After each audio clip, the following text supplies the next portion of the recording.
The title for this was actually, the title for this morning was actually Morning, Sakura Collapses. Or for this chapter, I should say. Morning. When the bright sunlight wakes me, I realize my neck is stiff. Sakura's been doing a lot of that lately. Whoa. My neck feels heavy because my shoulders are stiff. I probably strained my neck when I slept on my stomach. On the other hand, my back feels much better now. I don't feel any pain, so it shouldn't hinder my normal life. Crap, it's past 7. Ouch! I feel a sharp pain in my stomach. It's fine as long as I stay still, but it hurts when I suddenly move. It's a bruise, so I bet it'll hurt for a while. But it's nothing I can't endure. It's not like it's bad enough to stop me from moving, so I should be able to act normally. I get changed and leave my room. I smell breakfast from the living room, so I bet Sakura's preparing it. Not really anybody else it could be. Definitely not Saber. Morning. I slipped in. Is there anything I can still help with? Good morning, Senpai. It's rare for you to sleep in. I'm sorry. It was already morning when I noticed. It can't be helped because you're injured. I went to wake you up earlier, but you didn't even show signs of waking up. I think your body's tired. Wow. I have no memory of Sakura coming to wake me up. Not only are my shoulders stiff, but it seems my head is still asleep. I'm sorry. I'm gonna go wash my face. I'll be back right away. No, please take your time. I'll prepare breakfast by myself today, so please go wash your face. Sakura is really energetic. Well, if she's making the offer, I shouldn't turn her down. Maybe it's because of that, what she did last night. It could be why. Then I'll go wash my face. Yes, I'm confident in today's miso soup, so please look forward to it. I nod and head into the hallway. Wait, something strange. I went past her without caring because she was energetic, but this is just like... I hear something falling to the ground. I don't know if it's because I've heard it many times these past few days, but I realize it's the sound of someone falling. Sakura! I run back into the living room. Sakura must have been on the ground as she slowly raises her upper body. Sakura! I support her staggering body. Her body is hot, just like before. Her breathing is ragged and her shirt is wet with her sweat, telling me how bad her condition is. Senpai. She must have come to her senses. Sakura looks at me with unfocused eyes. Jeez, I told you to take your time, but you came back right away. Please hold on. I'll prepare breakfast right away. She smiles and brushes my hand off her. Sakura. It doesn't seem like she's pushing herself, but rather that she doesn't notice she's sick. Hold on, you don't have to make breakfast. Just go back to your room and lie down. You have a high fever.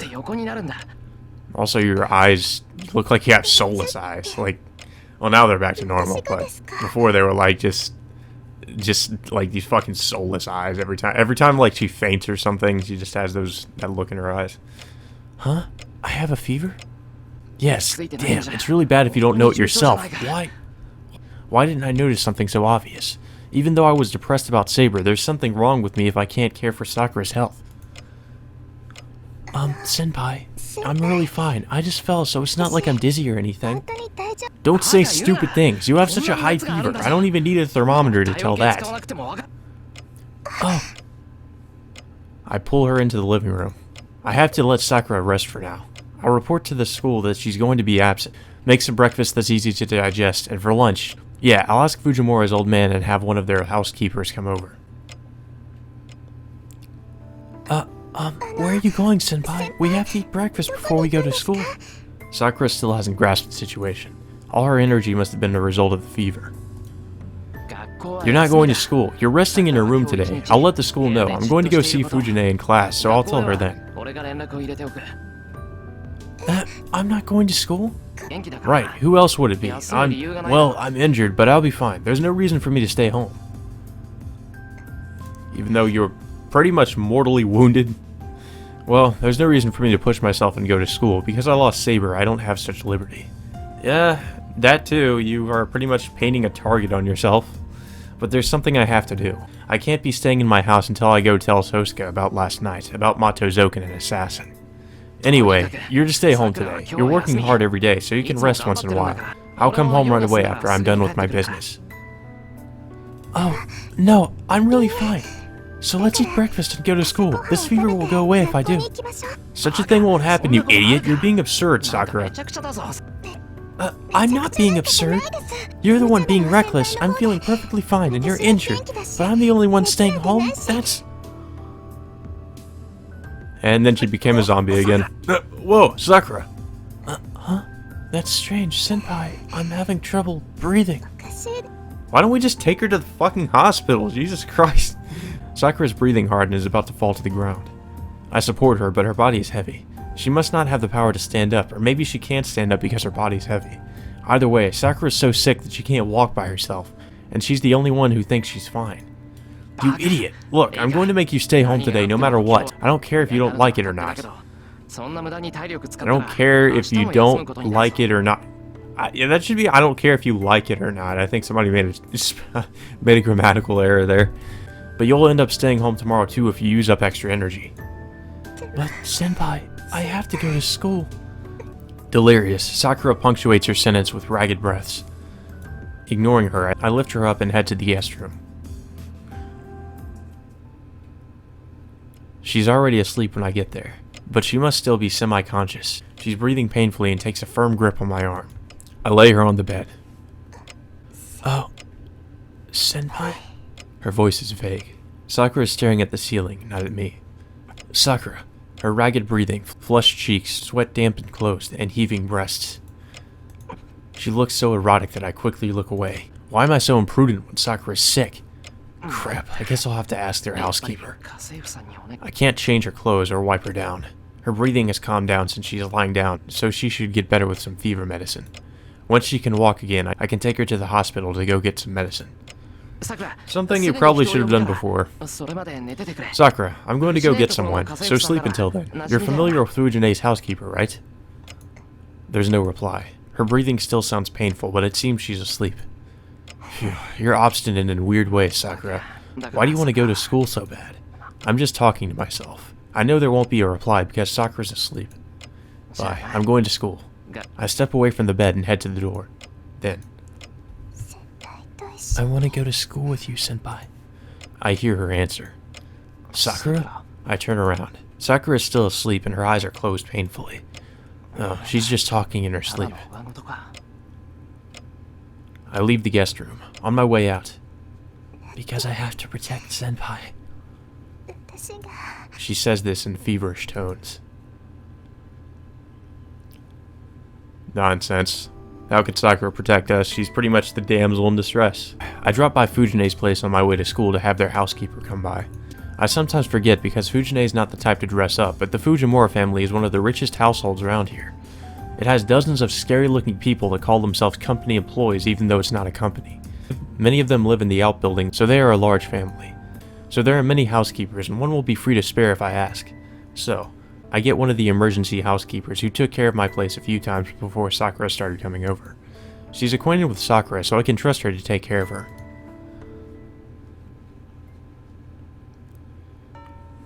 Why did we go to school? I'm pretty sure our wounds haven't healed, especially since we don't have Saber anymore.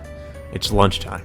In accordance with our agreement, I meet up with Tosca on the rooftop and tell her what happened last night. Well, couldn't we just... Hold on. Couldn't we just, well, that's true. I was about to say we could just call Tosca, but we don't really know her number, so I guess this was... We kind of had to do this, at least just to let Tosca know what happened, because otherwise she would go all soon on us. And the result is... No, she went soon on us anyway. Then what? Mato Zoken is Assassin's Master and he tried to kill you and not Saber? Tosca is getting really angry. That's right. What's with you all of a sudden? It's not sudden. From what I heard, Zoken tried to kill you after Saber was defeated. That's strange. The process is wrong no matter how you look at it. Tosca leans forward and glares at me. I back up just a few centimeters because of her attitude, but we're sitting in our spot behind the water tower. Hey, are you listening to me, Emiya-kun? Didn't you think something was strange about what you told me? Tosca Rin glares at me in dissatisfaction. Ugh. As if her attitude wasn't bad enough, she's now getting right in my face. This space is small, so there's no room for me to back up. I'm like a mouse in a trap, there's nowhere for me to run. What was strange? It is the priorities. Zoken didn't try to kill you, even though you two were alone. It was fortunate the assassin was able to beat Saber, but there was also a chance of Assassin's defeat. Zoken should have tried to kill you, Saber's master, as quickly as possible. Well, that's true, but maybe Zoken was confident that Assassin could beat Saber. And that did happen. No way, even you could tell that Assassin was weaker, right? Then Zoken definitely wouldn't gamble like that. Actually, no, no, come to think of it, that wasn't Assassin that really beat her, it was the Shadow. If the Shadow hadn't interfered, then Saber probably would have beaten Assassin. I bet he had a reason not to kill you. Well, I can think of 2 reasons. 2. So that's... Oh, what the fuck is this? Why is there a choice here? This is a weird place to have a choice. He was on guard against my counterattack. He didn't want to kill me. No, I'm pretty sure he wanted to kill us. He could afford to play around? Well, he didn't even know we would counterattack. I mean... fuck. This is a tough one, actually. I'm pretty sure he did want to kill us. He could afford to play around. If it's after he defeated Saber, then that's kind of true, because there wasn't really any immediate threat. So, I mean, I'm pretty sure he didn't see us as a threat. So it's kind of hard to believe he was on guard against any sort of counterattack. I mean, then again, he doesn't really... I guess he doesn't really know much about Shiro, so I guess it would make sense for him to assume that we could possibly take him on, but I don't know, like, he was on guard. I don't know if I'd say he was on guard, honestly. It didn't seem that way. He could afford to play around.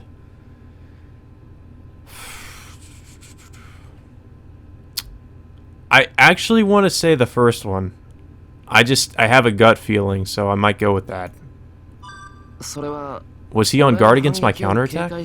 Although I don't think this is one of those choices that really matter. I could be wrong, though. It could somehow matter. Fuck. Yeah, that's true. I don't know. My gut feeling was wrong.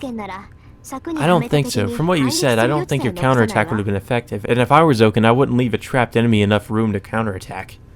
Setting up a trap shows that you're determined to kill your opponent. If you're worried that your target will attack you once he's fallen into the trap, your trap is a failure. I see. An opinion expected from a perfectionist, Tosuka. That was just a generalization. You don't get into the cage yourself if you want to capture your opponent alive, right? Anyway, Zoken had something he wanted out of Saber. He probably wanted you to stay alive as a master, but with that aside, he had a reason to kill you. I'll ask again. You're sure that he said you're useless, right? I recall what happened last night. There's still uses for the daughter of Tosuka, but you are of no more use. Yeah, and he also said that you're still useful.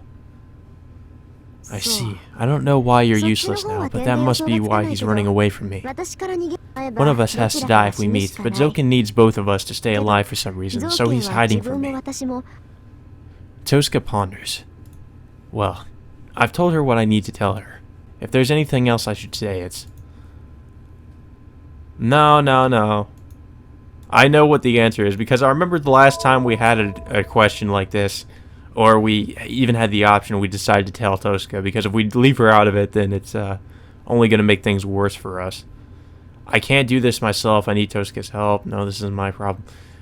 It is probably the worst decision, in my opinion, to do something, for Shiro to do anything by himself in this game. So we're going to go with this one, because I'm pretty sure if Tosuka helps us, we'll at least we'll have some idea of what the fuck we're doing, because right now I just feel like Shiro is by himself. Shiro can't really do much of anything, and he has no idea what's going on with Sakura either. I'm pretty sure Tosuka would probably have a better idea, at least, of what's going on. I have to decide what to do from now on. I chose to keep fighting. Mato Zoken, an assassin, the Black Shadow wandering around the town, the battle between masters over the Holy Grail. I chose to stop it even without Saber. Then it shouldn't matter how I do it. I need Tosuka's help if I don't want there to be any more victims. Yeah, I mean, we don't have Saber anymore either, so it would make sense if Tosuka were to help us. Because we have nobody to help us anyway. Can't do all this by ourselves. Tosca, I lost Saber in my command spell, so I'm not a master anymore, right? Right. I forgot about that. You're not a master anymore. You have no reason to be involved in the Holy Grail War, and you're less likely to be attacked by other masters. Yeah, I only wanted the Holy Grail because Saber wanted it. I have no interest in it now that Saber's gone. I see. Then you're not going to be fighting anymore? There's no emotion in Tosca's eyes. Her words are merely something she must ask as a master, devoid of personal interest. This is not a question, but a warning. This is my last chance. She's providing me with a chance to back out, telling me I'll still make it if I want to withdraw. I will fight. But my mind is made up. I'll remember her consideration, though. I will fight. I won't stop fighting just because I'm not a master. I chose to fight to stop the war. I see. Then I guess we'll still keep our relationship. Even though we're enemies, we'll still keep our truce in place until the shadow has been defeated. Tosca suddenly smiles. She looks friendly as if something good has happened. Well, I don't care, but... Hold on, why are we enemies? I'm not a master anymore. There's no reason for us to fight. What are you saying? Even if you've lost your command spell and your servant, you're still Saber's former master. You were somehow chosen by the Holy Grail, so you have the right to obtain the Holy Grail until the very end. You're still my rival even though you're powerless.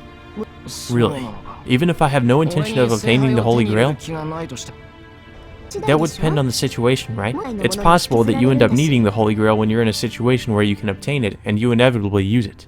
Unselfish people are affected by other people because they are unselfish. You're thinking too much, Tosca. Even if I end up needing the Holy Grail, that doesn't mean I can obtain it. It's just a what if, but the possibility is there. That's why I'm saying we're enemies, and that's why magi that aren't masters anymore run to the church. Even without their servants, there's still obstacles to the other masters. Keep that in mind and watch out. It's not just Soken that wants to kill you. I appreciate the warning, but... I don't like having Tosca as an enemy. Why the difficult face? We're already enemies. Is there a problem with that? Yeah, that means I can't ask for your help after all. Huh? She freezes. She looks at me as if she's seen a ghost. Why do you need my help? Because I can't do this by myself. Ending the Holy Grail War means defeating the other masters, but I don't have the power to do so. I know it looks pitiful, but I don't care about that. I only have a few options, and I think this is the best thing I can do. That's why I can't be enemies with you. I need you as an ally. Hey, are you sane, Emiya-kun? I am. I'm too weak to fight alongside you, so I could end up weighing you down. I can't offer you anything in return, so there's nothing in it for you if you help me. Yeah, cooperation like this isn't usually possible. So you do understand. Equivalent exchange is standard for magi, just like you say. I can't lend something to someone with no money, and I can't help someone who can't help me in return. You know that's for your own good too, right? I gave you advice because we had a truce, but it's a different matter if we're actually allies. If that were the case, we'd have to share the reward too. I know, but I'm asking you anyway, even knowing that. Please help me, Tosca. I'll pay you back for this as long as I'm alive. As long as you're alive? I'm fully aware that I'm only a burden on her, but Tosca is the most reliable person I know, and I can trust her to do no wrong even if she obtains the Holy Grail. So Tosca is the only one I can see winning, and the only one I'm willing to cooperate with. Tosca, let me hear your answer. I look at her straight on. It's obvious, right? Even if I team up with someone who's not a master, Tosca. I said I can't help you even if you ask me like that. First of all, Tosca. This is like a real contract. Then, Tosca looks down once and... Jeez, alright, then here are the terms for our agreement. She glares at me. What do you mean by terms? Terms are terms. This is a legitimate contract, so I'll consider it if you can promise me what I'm going to ask you. Tosca, I've already told you I have nothing I can give back to you. Just listen to me. Alright, I'll listen. Okay, here's the first one. I don't mind cooperating, but will you do as I tell you? Will you obey me no matter what I tell you to do during a battle? Oh, shit. Will you obey her no matter what? That could lead to something really bad later. I don't know. This is a tough one. because I feel like she could force us somehow to do something we really don't want to do with some kind of magic, and I don't know, but I feel like there's no way to get out of this, and if we say no, then that's only going to lead to bad, even worse things probably, so I guess saying yes is all we can really do here. Then here's the second question. Can you trust me like I'll be trusting you? Will you stay on my side no matter how ugly things get? And this is... it kind of doesn't make sense to me because we've already sort of been asked this same kind of question because she was like, will you stay with me no matter what? Or something like that. Or what did she ask before? She said something like that. But now it's like, will you stay no matter what happens? And I guess we want to say no here because we can't really promise her that. So let's go with this one. I won't betray you, of course, but I'm not sure about that last part. What do you mean by things turning out ugly? That's obvious, right? I'm talking about dying or coming close to it. You have nothing to give me, so you need to be prepared for such a thing, right? Or what? Are you saying I should conveniently give you whatever you ask with nothing in return? Ugh, you've got me, Tosca. Of course, I'm not playing around right now. It's not worth it for me unless you show that much determination. Okay, I'll try my best. Well, hey, we gave her an answer, even though it might be a lie, but... I see, so you will give me your absolute obedience? Then kiss my feet. Tosca says something dangerous with an evil smile. That seems to be the final question, but... No, I know what the answer is here, too, because that... Nope, no way, no. That's not okay. No way, I'll admit that your instructions are better as a magus, but I'm sure you make mistakes once in a while. If you say something ridiculous, I can't just obey you. I'll protest if I think you're wrong. That's what it means to cooperate, right? Of course, I can't cooperate with you unless that's the case. I tend to do things my own way, so I need someone to act as my brakes. It'll be helpful if you can take that role. Huh? I'm a bit disappointed. I expected disagreeing to spark an argument, but Tosca's nodding in satisfaction. Then here's the last question. I'll help you as much as I can if it's something I can do and you can't do. But can you do the same even in the opposite case? Something I can do and you can't do? Is there such a thing? Is it possible that she can't cook and needs my help? Actually, that is possible. Hey, come on and answer since this is the most important question. Yes or no? Quick. It'll help me out if you can give me a specific example. Jeez, I'm asking if you'll let me win or not. She says with her cheeks blushing as if she's sulking. It looks childish, completely unlike Tosca. But, yeah. I'll let you win since I'm cooperating with you, I promise. It's actually really cute. I can't disagree with you there. Then we'll meet at the front gate after school. You're going to have club activities at my place, starting today. Club activities at your place? Yep, we're cooperating, so I need to teach you how to fight by yourself, right? Well, I know from what I've learned already that you're an amateur, so you'll be working overtime every day. Well, I don't mind, and that's actually helpful, but is that starting today? Of course, I have to figure out your ability and determine our plan from tonight on. You'll be going home late, but it's no problem since you live alone, right? Huh? Well, that's true, but how do you know that, Tosca? Because she's probably been stalking us. I thought so because there wasn't anyone at your house when I treated your wound before. I'm not stalking you or anything. Anyway, that's how it's going to be. So you just have to wait for me at the front gate. Tosca waves goodbye and runs off. It's Friday today. Classes run to 6th period, so we'll be going home after 3 o'clock. This is bad. I told Sakura I'll be coming home early, but I can't cancel Tosca's proposal on the very first day. I feel bad for Sakura, but I'll go with Tosca for today. And then we get back and Sakura's gone yandere mode. Where have you been, senpai? Well, she isn't a devil, so she might let me go home early today if I tell her about Sakura, right? Yeah, that's not gonna happen.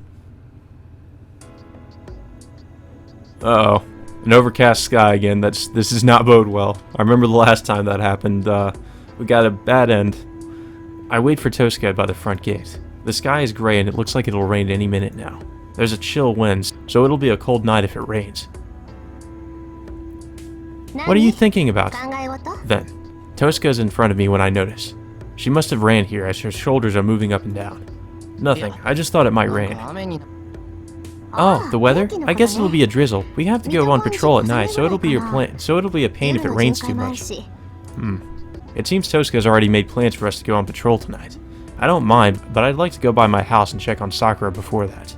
Tosca, about that. I know, I'll train you as your cooperator, so prepare yourself. I'll make you a proper Magus. With those confident words, Tosca sets off down the hill. Crap.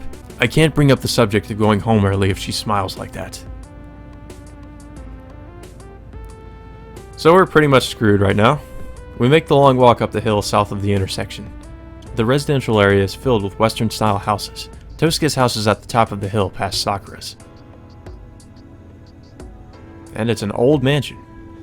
Wow. So this is Tosca's place. Sakura's house is bigger, but this house feels more like a Western mansion. And it somehow feels cold. There's been an air that seems to reject anyone nearing this place ever since we finished climbing the hill.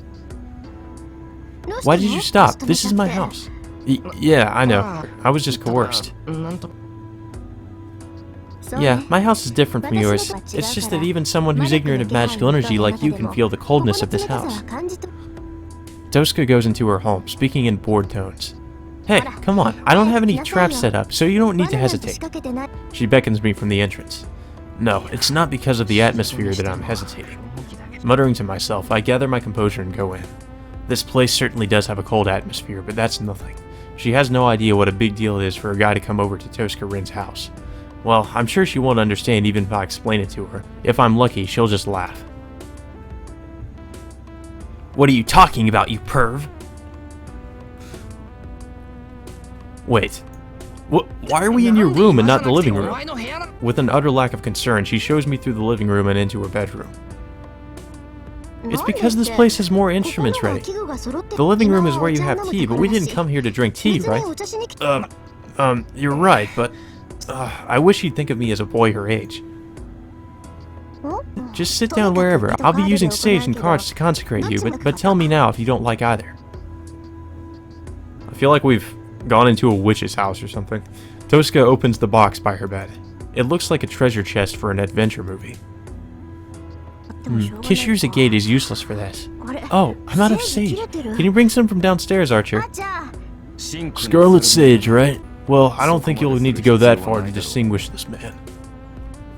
I'll do whatever I please. You can rest downstairs after that. We have a pact, so you don't need to protect me.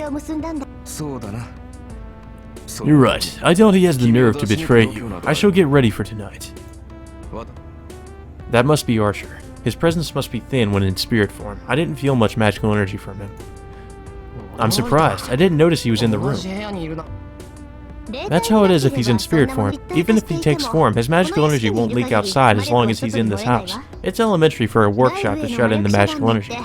Oh, so it's the same for Makiri. No, Mato's place. Yes, but that place has no need to hide magical energy anymore. If they are hiding magical energy, it'd be energy leaking out from the Magus himself and not from the house. Well, either way, it takes nothing to hide magical energy. I'll take Archer with me to school too, but I'm resting him during the day since he's not up to par. Tosca rummages through the treasure chest with a difficult expression. It seems she can't find what she wants. Is she the kind of person that never keeps anything in order? Yep, she's a slob. Really? Why doesn't the wound he received from Saber heal when all the other wounds can be healed easily? I'm sure they just had some connection. Jeez, why am I finding my master's jewels now? I can never find them when I want them. Damn it! She leans forward and keeps fumbling around, and talking to herself. That chest looks small. It's not the only one that looks small, but it seems big enough to be able to fit Tosca inside. Is she actually, like, sticking her head into the chest or something, or trying to, like, fit herself into the chest? I'm, like, imagining her, like, having half her body in the chest, like, just going through it. Man, there's nothing to prepare for.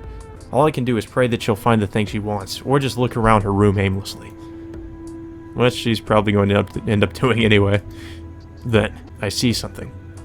It's a photo. A bookshelf that's about waist high is at the corner of the room. On it is a photo that looks to have been forgotten. Dust falls off it when I pick it up, and I can tell it has been left alone for a long time. It's not that she never cleans, just this picture is undisturbed. Does Tosca not like seeing herself as a kid? No, if that were all, she could have just put it away. Maybe it's important to her, but she doesn't want to touch it. But people sure can change. Tosca looks like she's 5 or 6 years old, and she's really cute in this picture. So she had long hair back then too, huh? The girl in the picture looks just like she is now, except younger. That's why I noticed the one thing that's different. Thanks for waiting. I'm all ready now. There'll be a little pain, but it's nothing you should be worried about. Huh? What's going on, Emiya-kun? Oh, this Tosca.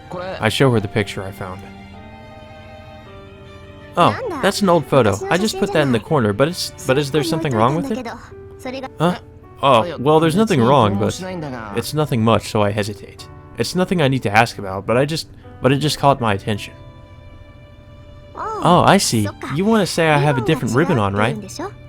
Why is she making that face about that? God, that's just a weird expression to make about, so, oh, you noticed I have a different ribbon on. It's like, she usually says that when she wants to say something generally mischievous or perverted, but it just seems out of place here. I nod. That's natural. I'm a girl, so I have lots of ribbons. Even if it's my favorite, do you think I'd keep the same ribbon on for over 10 years? Oh, she's right now that she mentions it. It's just an ordinary ribbon. Why was I so concerned about it? It's hard to believe he was just concerned about the ribbon. I'm kidding. That's what I want to say, but ribbons are special. It's the last resort for female magic. It's an appropriate magical item, so there aren't many substitutes for it. Wow, then is that ribbon some sort of magical item? Yes, holding the hair in place means holding the magical energy in place. My family doesn't have mystic eyes, so we have to at least keep our reserved magical energy from our hair. That's a really weird place to put it. It's something that controls your body, so it's best if you make it yourself, right? That's the first ribbon I made. It was my favorite, but I parted with it for various reasons. Well, let's stop with the idle talk. I'm starting the consecration, so sit down in that chair. Uh-oh. Tosca's analysis ends rather quickly. She lit an incense, did something like tarot fortune telling, and asked me a few personality assessment-like questions. And Tosca says, "You don't correspond to anything. Further testing would be useless." And quickly gives up diagnosing my magic circuit. Hey, does that mean you can't tell? Excuse me, I found out that you're related to the 5 elements. Any more consecration is out of my expertise, so it's useless to keep going. I'll just see what magic you can use and figure it out from there. So that's gonna be like the Fate route. We're just gonna end up breaking some lamps. That's how it is according to her. I run through the strengthening magic using the clay she prepared. It's called an ether cluster, and it's a strange object that returns to its original form no matter what happens to it. It's a good conductor of magical energy. I strengthened it so easily that I'm afraid it won't recover, but... It's like Shiniku. Don't worry about it. It restores its original state in a day even if you bundle it with strong magical energy. She says something like that. Shiniku, by the way, is the meat that never goes away, no matter how much of it you eat. That's a... How can it never go away, though? That's... I'm really curious about that now. How can you eat meat and the meat never goes away? Unless it's like fake meat or it's not edible in any way, because that if you eat something, then you're obviously going to be taking away from it because you're eating it. So how would it never go away if you eat it unless it can't be eaten? What the God damn it, Japan, you make no sense to me. Anyway, I keep repeating the strengthening magic on the clay.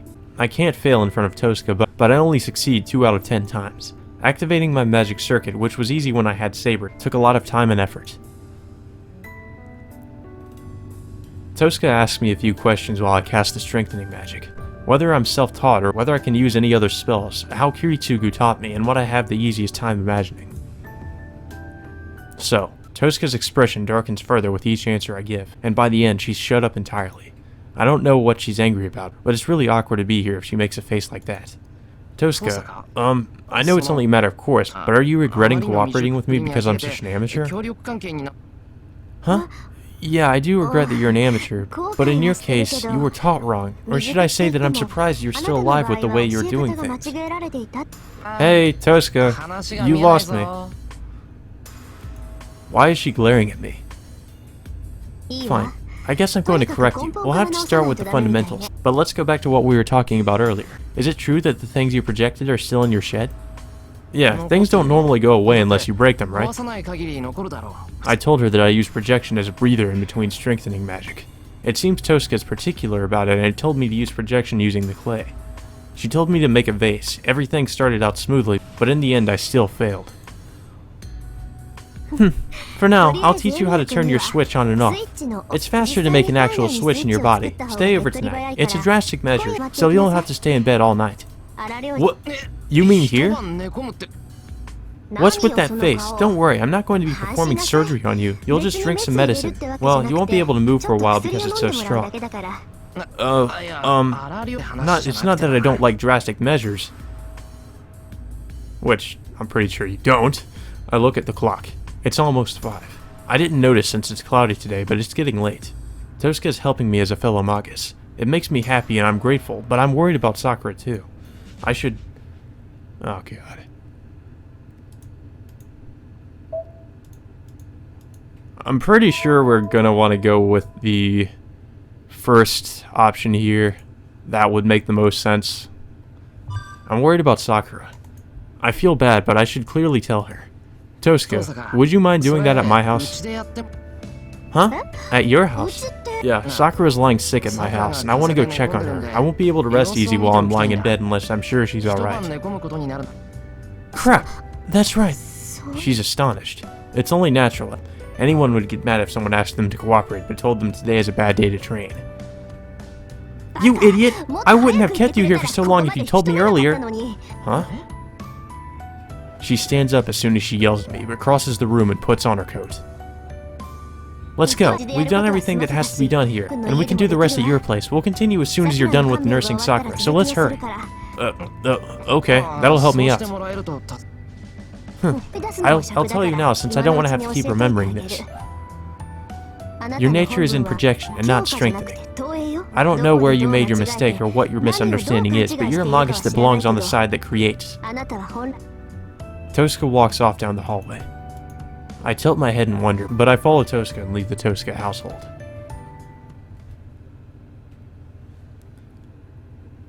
Well, what is it now? Sakura's perspective. The second hand on the clock ticks loudly, causing her to look up. It's past 4 o'clock. School's already over and he should be home by now even if he went by the shopping district. I wonder what's going on. Senpai sure is late. She leans on the wall and murmurs absent-mindedly. Huh? She feels heavy and dizzy. She's surprised at how quiet her voice is. The second hand is annoyingly loud, but her words are almost inaudible. But she's always this quiet. Only simple sounds echo in her ears. The monotonous ticking of the clock, and the painful thumping of her heart. The two sounds enter her brain even if she covers her ears, and her dizziness gets worse. That's strange. I'm really not sick anymore. That's why she sent the housekeeper home. She was down to her normal temperature when she checked, and she was able to cook her own lunch. She was just fine after lunch, and she waited eagerly for his return. It's hot. But her whole body is hot now. The heat source isn't hers, so it has to be something else. Between her blood vessels, between her muscles, where there are no spaces. Something that's not hers is in there, turning like a car engine. Her fever is so high that it makes her imagine such a thing, and the abnormality is unprecedented. The sensation is strange and unpleasant. She isn't the only one that's in pain. It's shared by the things in her body, crawling through her blood vessels and nerves. To speak figuratively, it's like puppies looking for the exit to a can filled with meat. What is... Goddamn these analogies, that makes no sense. The heat source, the things within her, are trying their best to fulfill their role. Thinking about that makes them seem charming, and she cannot make herself hate the sensation.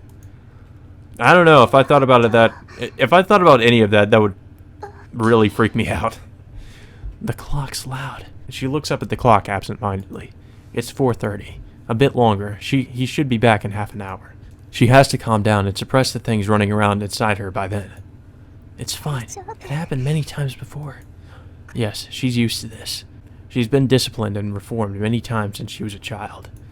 She tells herself that it will be no trouble this time either, but her fever does not go down, and the things within her keep speeding up. No, this is strange, Senpai. Her body does not calm down. She has never been able to. What's missing, what she needs, and what has changed. She tries hard to think about these questions, but the ticking of the clock keeps distracting her. Huh? This sound. When she realizes the sound is not the clock, but a warning from the house itself. Oh, Emiya's not here. That's convenient. A familiar person enters, barefooted. Nissan? Huh? Oh, Emiya's not here and you're getting all hot and horny by yourself. Did I use Ryder too much, like the old man said? He comes into the living room and walks over to the girl leaning against the wall. Oh. She tries to run, but she can't muster the strength. No, she had no will to run away from the start. Even if she gets away, she can never truly escape. This is your last order, Sakura. You said you'd do anything, right? The one looking down at her has a fixed smile. Nissan. Let's go. I have to settle my match with Emiya. I'm sure you want to see him cry, so I'll let you see it up close. The boy grabs her arm and hauls her to her feet. No, I don't want to. She tries to get away, but lacks the strength to do so. The man pulls her in and grabs her neck. Don't disobey me so much, Sakura. You're making me want to kill you. You just have to keep disobeying me. No, it's not as you promised, Nissan. You said you wouldn't do anything to Senpai. She protests, her hair disheveled. He stops her with his foot. What did he do? Did he, like, kick her? He has let her go and kicked her stomach. Oh, he did. Holy shit. Collapsing to the ground, she lets out a moan. I'm being kind. I have the medicine I got from the old man, but I'm not using it. He forces her to her feet. He grabs hold of the coughing girl's neck once again. Don't worry, I'll keep my promise. I won't tell him about what happened, but I won't be satisfied until he gets hurt. He puts his mouth close to her cheeks and whispers in delight. With her neck held, she shuts her mouth in vexation. She tries to accept this turn of events, thinking that it always ends up this way. Yeah, that's right. Let's go ahead, Sakura. This is Emiya's territory. We have to be in my territory if we're going to play around. Ryder, bring this woman with me. Giving her a violent shove, he exits. Ryder? The girl raises her head. There stands a servant with long hair. Well, sounds like he's about to go rape her or something. That's a disturbing thought. I'm home. I raise my voice as I go into the house. Then, I feel something strange as soon as I enter. The hallway, Emiya-kun. She doesn't even need to tell me. There are footprints on the floor. The only shoes I see are Sakura's. The housekeepers aren't there, and the house is dead silent. Sakura. I go into the guest room. It's empty. The strange feeling turns into an ominous conviction. I return to the living room. Sakura isn't here either. The footprints end here in the living room. Somebody came in here with his shoes on, did something in this room, and then went back outside. Emiya-kun, look at the floor there. It's small, but there's a trace of blood. I know, Sakura was here. Yes, I know. Sakura was waiting for me alone in the living room, but is not here now. There are unfamiliar footprints in the hallway. That's all. It's more strange not to draw a conclusion. The answer is clear if I think about it just a bit. Calmly, calmly, calmly, calmly think, and I can tell what happened here. So why? Why is my head not working at all? Hey, Emiya-kun! I should have come home earlier. I should have thought about it more seriously. Didn't I have Sakura stay over for fear of just this situation? Mato Zoken said Sakura is unrelated. Why did I believe his words? There's no way she's unrelated when she's part of the Mato family. So why? Why did I believe such a convenient story? The phone rings. I nod at Tosuka and slowly pick up the receiver. Hello? Are you finally home, Emiya? It's Shinji. There's no mistake about it, and I knew this was what happened. What have you done with Sakura? Huh? I only took back what's mine. I can't leave her at someone else's house forever. Shinji. That's great. You're getting pissed. You're vexed that I took Sakura back. Tosuka must be able to hear Shinji's voice because she's leaning forward. I raise a hand to stop her and urge him to go on. Don't waste my time. Just tell me what your business is. Huh? You should know. Let's decide our match. You don't think that last fight was the end, do you? I do. You ran away. Everything was decided right then. It's not decided. That's the difference in our servants, not your power. I wouldn't have run away if Saber wasn't there. There's no way I'll lose if Saber doesn't come. If Saber doesn't come. I see. Ryder must not have told Shinji that Saber was eliminated. Oh, that must be why he kidnapped Sakura. In short, this phone call is... Shinji, what are you going to do with Sakura? Nothing. But that would depend on what you do. I won't do anything to Sakura if you come alone. You know what that means, right? I stopped Tosuka. If she interrupts now, there's no telling what Shinji will do. So you want me to fight you without Saber? Yeah, I'm glad you're perceptive when it counts. You know he's just gonna pussy out. He's not gonna fight you man to man. He's gonna let his servant do the fighting. We'll fight at school. Come alone, okay? Ryder set up a boundary field over the school. I'll know right away if you bring Saber along. So this is just like the fate route. If that happens, I can't guarantee what'll happen to her. An owl is heard through the phone. I hear the sound of him kicking something. I'll go right away, but just in case, I want to know one thing. Are you a master, or are you Sakura's brother? Huh, are you joking? Why would I be this shit's brother? Well, she's not completely useless because I can lure you out like this. Alright, I'm going to go fight you as a master. Yeah, if it ends up being a fight. I put the phone down. I start off right away. Hold on. Are you really going to go alone? That's what he wanted. We can talk later, Tosuka. That's my line. Shinji has Sakura as a hostage. You'll be killed if you go. Seeing you die will be unbearable for Sakura. We should wait and see, and come up with a plan. I know, but we don't have time. I can still hear her moans in my mind. I see. Would Shinji kill me in front of Sakura? Of course he would. I don't know, but that's highly possible since he's using Sakura as a hostage. Hey, are you alright, Miyu-kun? You look calm, but don't tell me you've actually lost your cool. I've lost my cool? Is she asking me if I can only think about going to school and punching Shinji in the face? Oh, then...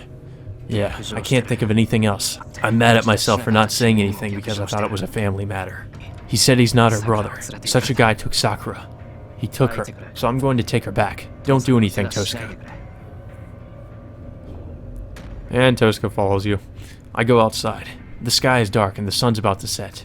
I bet it'll rain tonight. I have to come home with Sakura before that. Yep, we're gonna die.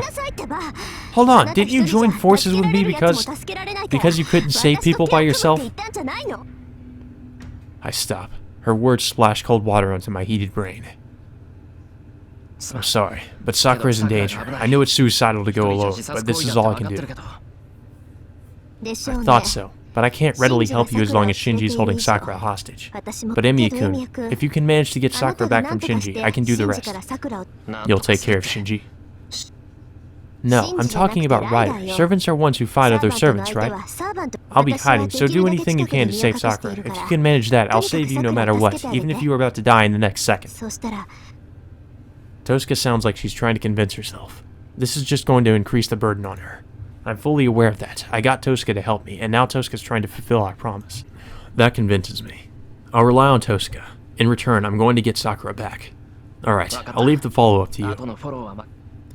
Yeah, but that's under the condition that you're still alive to protect Sakura. Even Archer can't protect Sakura while fighting Ryder. It's meaningless to save Sakura at the cost of your life. The school building is deserted. Thanks to the series of comas, the school is closed early. Well, I guess it's not like the Fate route in that there aren't a bunch of people who are fainted and having their life force drained. It's not even 6 o'clock, but there are no students or teachers to be seen. Can you tell where Shinji is, Tosuka? Knowing him, he's probably inside. I'm sure he's waiting in familiar territory on an upper floor. That could only be one place. Shinji is in the classroom on the 3rd floor. I'll go ahead. You come later, Tosuka. Okay, I'll go through the gate after 10 minutes. I didn't tell you, but a boundary field's set up here. I'll be found even if I hide my presence, so keep their attention so they don't notice me. I nod and start running. There's hot steel in my back. The magic circuit is already made. I tell myself that my only weapon is meant to protect Sakura, not to harm my enemy. And there she is. I stop. On the 3rd floor hallway are a black servant and Shinji, holding a knife at Sakura. You! My mind explodes. My feet start to move again. Then, the black servant blocks my way. Stop. My master will harm her if you take another step. I slide to an abrupt halt. My mouth hurts. I'm gritting my teeth so hard that they're screaming. Shinji. Yo, just like I thought, you came flying over here. I knew you would come alone if I told you to. My cool brain boils up once again. My head shakes so much that I almost forgot about the servant in front of me. What is that? Why is he doing such a thing? I'm the one Shinji hates, right? I would have come even if he hadn't resorted to this, but... Sakura is Shinji's sister. An older brother should protect his younger sister. Family members should help each other and laugh together. So why doesn't he understand? Something I couldn't protect. Why can't he understand how Sakura must feel to have her own brother holding a knife to her? Are you serious, Shinji? Of course, I'm using the last trump card because I'm serious. Why are you stupid even at a time like this? Before I know it, I'm running. I can't stop until I get Sakura away from Shinji. But she's in my way. Ryder is blocking my way, protecting Shinji. I do not understand. Why did you come here? In coming here, you showed you were willing to obey my master. If you planned to fight, you should not have come alone. Ryder's right. I have to calm down. Since I obeyed Shinji, I have to think only about saving Sakura and not defeating Shinji.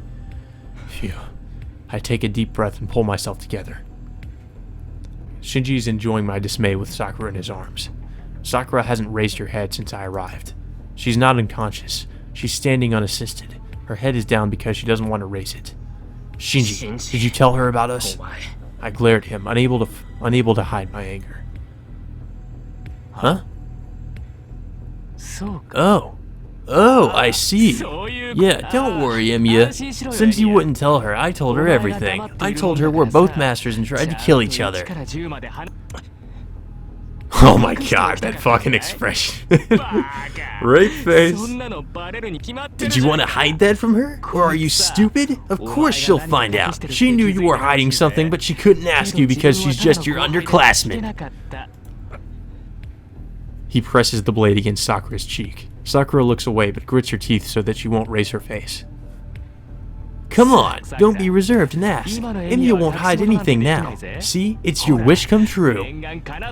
She doesn't reply, with her head down. Huh? Why won't you say anything? I told you to ask him. I'm not telling you to ask him what he thinks of you and if he hates you after finding out that you're a dirty woman of Mato. Shinji!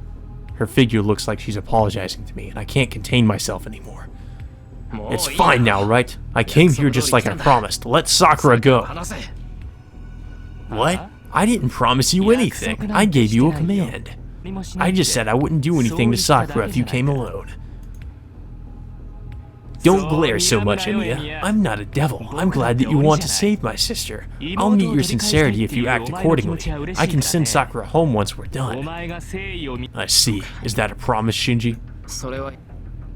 You know this guy can't keep promises. He's a lying sack of shit. Yeah, I'll let Sakura go if you do as I say. This is a promise, I swear. Yeah, you can totally trust him. Alright, so what do you want me to do? Do you want me to get on my knees and beg? Nope. What's the fun in making a guy beg? I brought you here to fight. I told you we're settling our match. So I'm gonna have Ryder fight for me. Ryder takes a step forward. There's no enmity or intent to kill. Ryder steps forward to obey her master. But it's boring to just fight, right? It's not fair since I'm a Magus, and it's obvious that I'll win in a fight. Pretty much. So to be fair, I'll have her fight you. Oh, that's totally fair, even though their abilities are completely different. Shiro is just some guy and Ryder's a servant. Heh. Fight Ryder empty-handed, huh? That's like telling me to die. I won't take your life. I told Ryder to go easy on you. Well, I'm sure you'll be a nuisance if you keep running around after today, so I'll have her break your limbs. Ryder's not holding her dagger. It seems she really is going to go easy on me. Isn't your job easy? You just have to stand there and get hit like a dumbass. Oh, but don't go down too soon, okay? If you faint before I'm satisfied, I'll have Sakura take the rest. Ryder comes closer. 3 more steps, then I'll be within her reach. Huh, don't resist, but don't go down easily. You're contradicting yourself. What do you want, Shinji? Huh, that's obvious, isn't it? I just want to beat the crap out of you. Ryder springs forward. I raise both my arms in preparation for her attack. At that instant, ooh, an impact that almost blows the bones away with it pierces my right arm. She aimed at my arm that was guarding my face.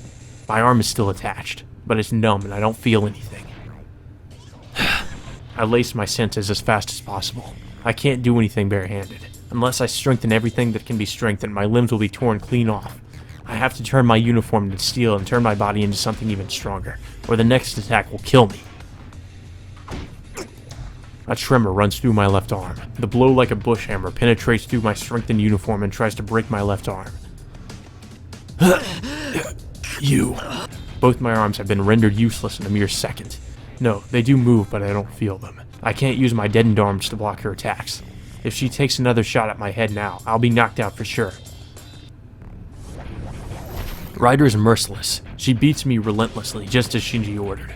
Her movements remind me of a machine. I protect my face with arms that barely move. From the start, I can't perceive Ryder's attacks to block them accordingly. I have to concentrate on guarding my head so that I won't get knocked unconscious. What is Ryder thinking? Even though my arms are an easy target, she ignores them. She only hits my exposed chest and stomach. They are agonizing blows, but aren't as strong as the attacks that numbed my arms. It's strange. With the strength Ryder showed at the Reupload Temple, a single blow should be enough to tear me in half. Is she going easy like Shinji said? Well, she is going easy on me by not aiming at my face, but even with that in mind, something's not right. In short, her power is way too different. A servant's power is in direct proportion to the magical energy you can feel from them. Ryder was a strong servant back at the Reupload Temple, but the Ryder before me now is the Ryder that was defeated at the park. I don't know what happened, but if that's the case, I still have a chance to outwit Shinji. I fall forward. Seemingly tired of using me like a punching bag, she steps forward and drives her fist into my stomach. It's like a stake going into my abdomen. The attack is really effective. The bruises from last night are screaming with pain. Gastric juice fills my mouth and I almost fall down to my knees. What? Is that it, Emiya? That's pitiful. You're in front of Sakura, so take it like a man. I fall forward. Ryder steps back and watches. Then, I grab Ryder's arm and force myself up. That's good, Emiya. You're as persistent as a roach. You're hilarious. Damn, that hurts. My head is spinning, even though she didn't hit me there. But, well, this is a third-rate show. Even if we continue, it'll just be more of the same. I'm getting bored, so let's finish it off with an exciting knockout scene. The same? Are you stupid? What's the same about this?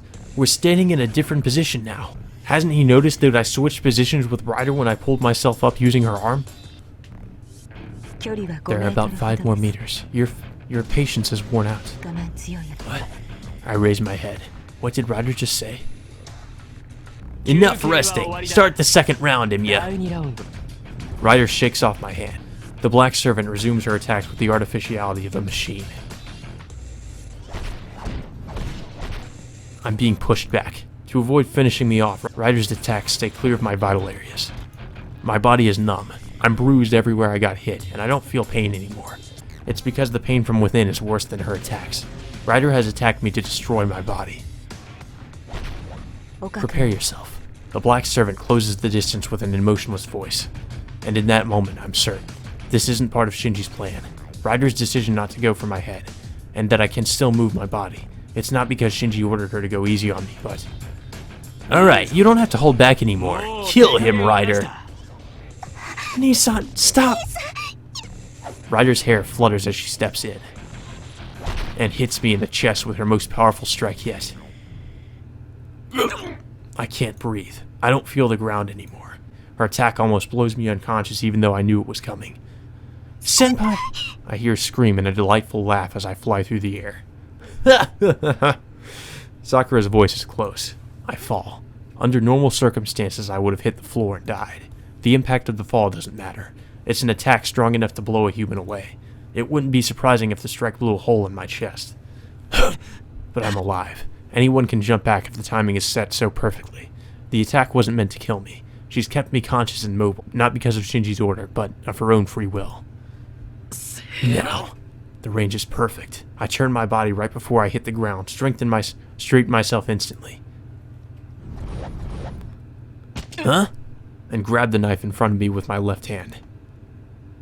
Oh, so she pushed him towards Shinji, okay.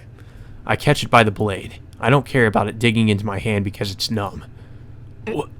What? I raise my other arm, without a thought for the pain. I punch him square in the face with my clenched fist. Good. Finally give that fucker what he deserves. I throw away the knife. Trying not to look at the blood, I run to where Sakura is sitting. Sakura! Senpai. Sakura doesn't raise her head to look at me. She's trying to avoid talking to me. I don't know if it's because of Shinji or because of all the things I've hidden from her. All I can tell is that Sakura's body is hotter than this morning. It's fine. Let's talk later. We'll go home for now. And here comes Ryder. Or, well, maybe not. It's over. The match is decided, Shinji. Then, I realize that Tosuka is behind me. After being wounded by Archer, Ryder is crouching down on the floor. Her clothes are wet with blood. Even though it's not fatal, she shouldn't be able to continue fighting. Tosuka? Damn, that's not fair. You broke your promise, Emiya. I told you to come alone. Yeah, but that was an order, not a promise, right? Then I think it's illogical to call it unfair. That's sophistry. It's normal for him to come alone since he said he'll come alone. That's fine. We were together, but Emiya-kun didn't ask me for help. I came here because I wanted to. You're lying. Why are you here if he didn't get you? Emiya acted honest and tricked me. Oh, like you trick everybody else and lie to them. Sure. Oh, that's simple. I was next to him when you called. You had such a loud voice, Mato-kun. I was able to hear you even though Emiya-kun was trying to hide it. Do you understand now? There's no way I just sit there if Sakura's been kidnapped. You lured Emiya-kun to you at the price of making me your enemy. So you're here for Sakura too? Sakura. I don't believe this. Are you still concerned about it? She's just a quiet bitch that shrinks with fear. Look, I'm a master. You shouldn't worry about that. You should just be concerned about me. And so the truth comes out. I see. Then why don't you make your servant fight? Archer only cut her stomach. He hasn't destroyed the core of her embodiment, her neck or her heart. Go ahead and heal Ryder if you're a legitimate master. Damn you. Shinji scrambles away and takes out a book. That's Shinji's command spell that burned up at the park. He still has it. Get up, Ryder! It's your master's order. Get up and beat Archer. There's no reply. Ryder is crouching, motionless. A puddle of blood is under her, and the blood keeps flowing. She is the one who needs help right now. To order her to fight is to hasten her death. Damn! You're my servant, so fight until you die, you bitch! Shinji's fingers tighten on the book. That must be how he uses his command spell. With trembling movements, Ryder tries to stand. Stop! That's enough, Shinji! Give up! Ryder will die if you push her anymore. Huh, servants don't die that easily. You just shut up and take care of that piece of trash. Shinji does not relent. I let go of Sakura and rush him again. At that instant. No. No more. Sakura? I stop and turn back. Clutching her stomach, she moans as if in the throes of a nightmare. What? Shinji's book burns to ashes just as it did that night. What? Wind blows inside the enclosed hallway. It's coming from Ryder, who was lying on the ground, and from Sakura, who is still crouching. No way! This is Ryder? Tosuka stands ready while Archer silently watches the enemy that stood up. Ryder is completely healed. The power flowing from her body is just like when she was at the Reupload temple. Then, her figure disappears. Ryder suddenly disappears from my vision. Get down, Emiya-kun! The moment I duck, a long hair flutters right above me. Sakura! Ryder has instantly jumped with Sakura in hand. She lands opposite us, between Shinji and the rest of us. Huh? What are you doing? Who told you to bring Sakura? No, there was no such order. As a servant, I merely protected my master. Ryder lets Sakura down and glances at Shinji. Her eyes are covered with a leather mask, but her expression is frighteningly cold. Don't be stupid! I'm your master! Why are you wasting time instead of protecting me? Shinji, the command spell appears on the body of a master. I have never accepted anyone who does not bear the holy sign as my master. What? What? You are a fraud. You have lost the book which granted you false ownership. I can no longer obey you. Ryder turns away from Shinji. That motion tells Shinji that she will never look at him again. I see. So that's how it was, Ryder. Your guess is correct, Archer's master. You already knew, did you not? Yeah, I knew it was strange. There's no way one of the Matos would be chosen as a master. Their bloodline has grown thin, so no Magi should be born into them. So it shouldn't be possible for Shinji, one of the Mato family, to become a master, but Ryder was summoned, and a person from the Mato household was chosen as a master. Yes, I thought Mato Zoken summoned you and entrusted you to Shinji, but it's actually much more simple. Zoken doesn't need to do anything, because the most appropriate person in the Mato household to be a master is... Tosuke isn't looking at Ryder. She's only looking at the legitimate successor of Mato. This generation's Magus of the Mato line. It's you, Sakura. She's looking straight at Sakura. Huh? I can't say anything. Tosuke and Sakura. I can only look at them alternately and try to figure out what was just said. My left hand hurts. My relaxed mind finally starts to inform me of the pain on my hand. I see. It seems my mind is calm. Tosuke's words in the sight of the command spell on Sakura's left hand have numbed my senses, but my mind isn't surprised at all. Only, why? Why did such a thing happen? Sakura's hanging her head as if trying to hide. Judging by her body language, she didn't want me to know. Transfer of a command spell ordering her to obey Mato Shinji, huh? Ryder became Shinji's servant with that, and you lost your right as a master at the same time, becoming an ordinary Magus. So when I first had you show me your arm, you'd already given your command spell to Shinji. Sakura doesn't answer and bites her lips. Then, why was there no voice acting there? Damn! Again! Sakura, give me the right to control her again! Shinji runs to her as if begging her.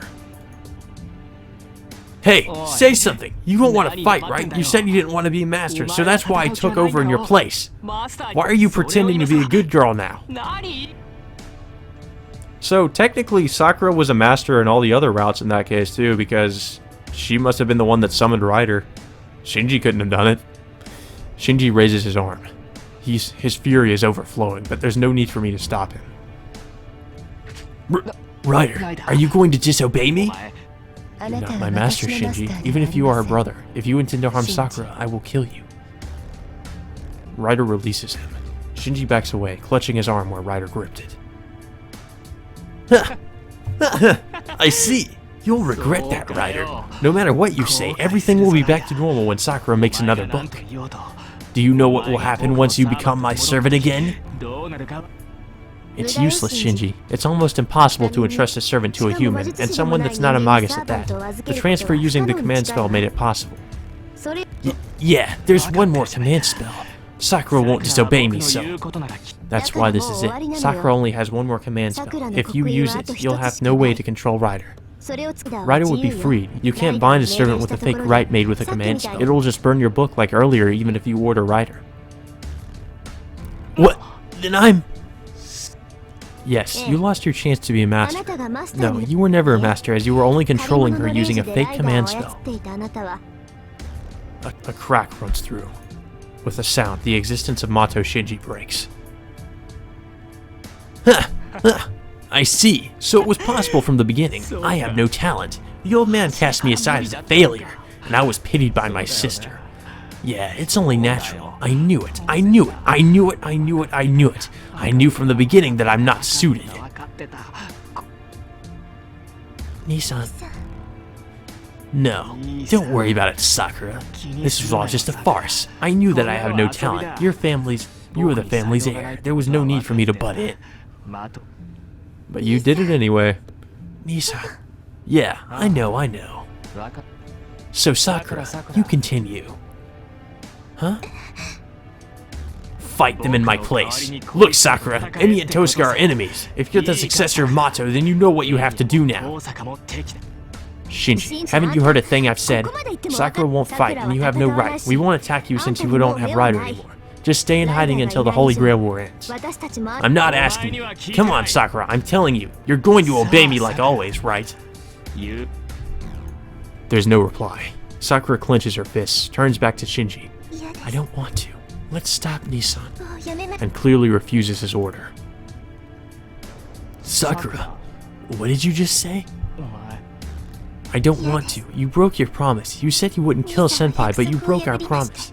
So... Sakura doesn't turn to look at Shinji.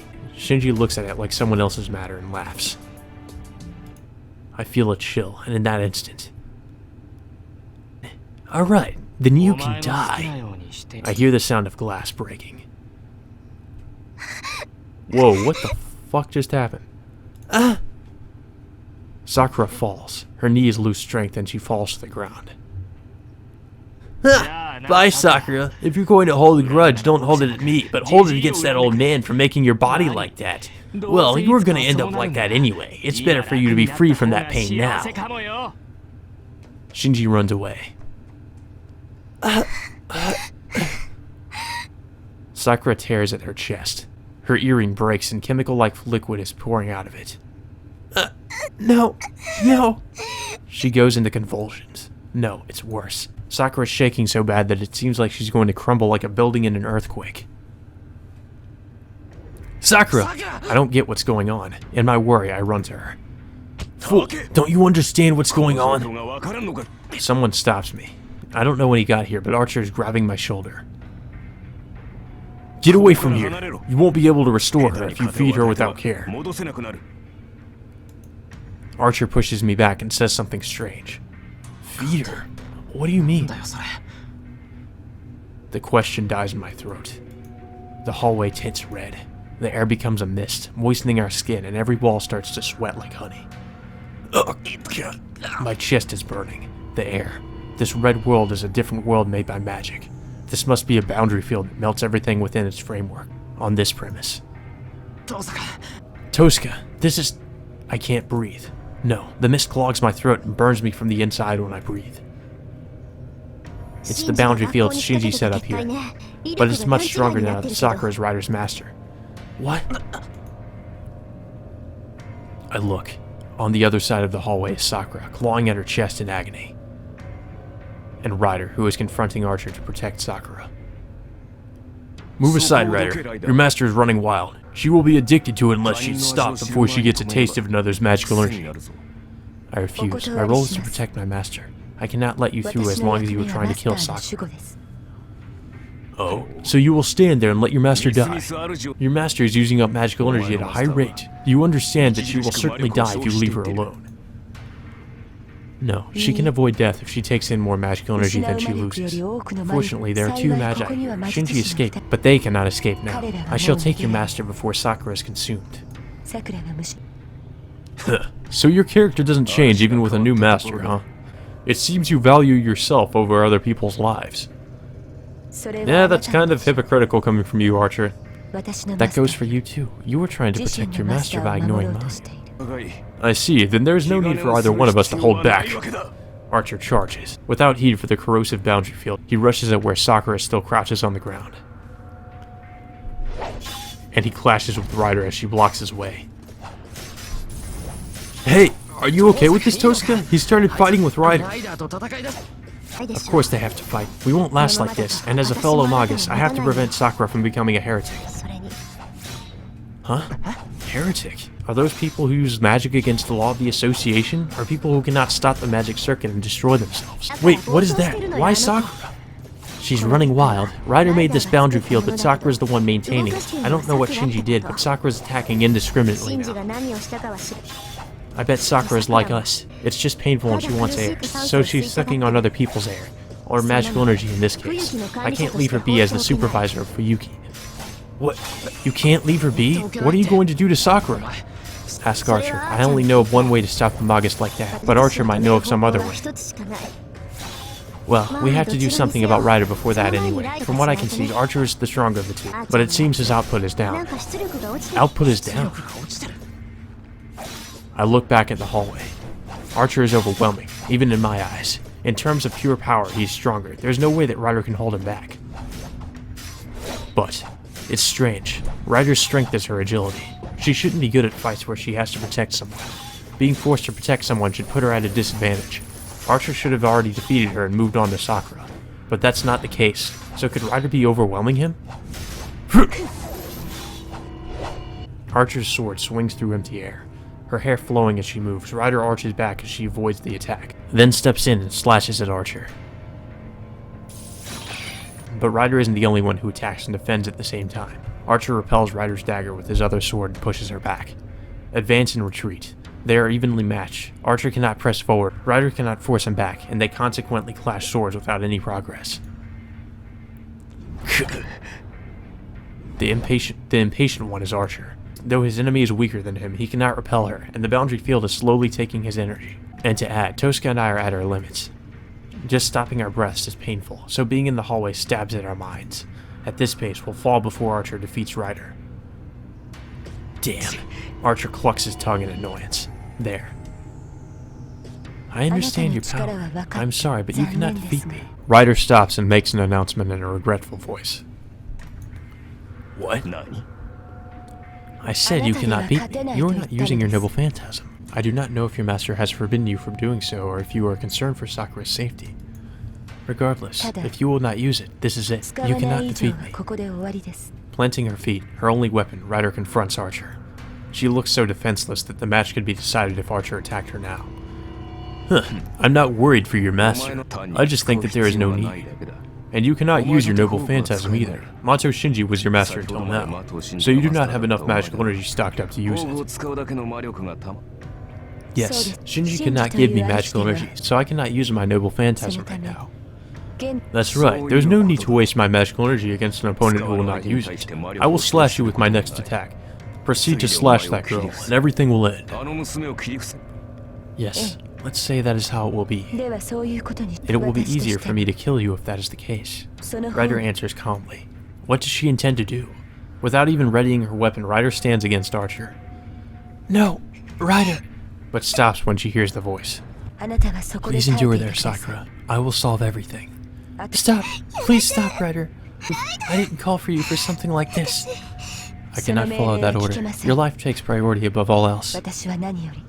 Ryder raises her arms. There's 4 meters between her and Archer. Maintaining that distance, the black servant puts her hand on her face and... Also, this is what you wished for, Sakura. She releases the black seal. Ah, man. Medusa's eyes. Everything solidifies at that instant. Ryder's naked eyes. They are inhuman eyes, one of the highest rank among numerous mystic eyes. Gray eyes. They look like crystals, and they are too abnormal to be called eyeballs. The corneas don't take in light. The pupil sees the world through a square. The iris is solidified, not allowing the eyes to close. The millions of cells that make up the retina are composed of ether.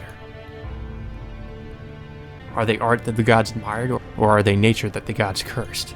Ryder's gray eyes are abnormal, and at the same time, too beautiful for any human to have.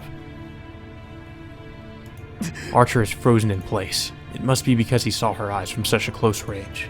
His eyes are frozen even if he wants to close them, and his arms are frozen even if he wants to cover his eyes.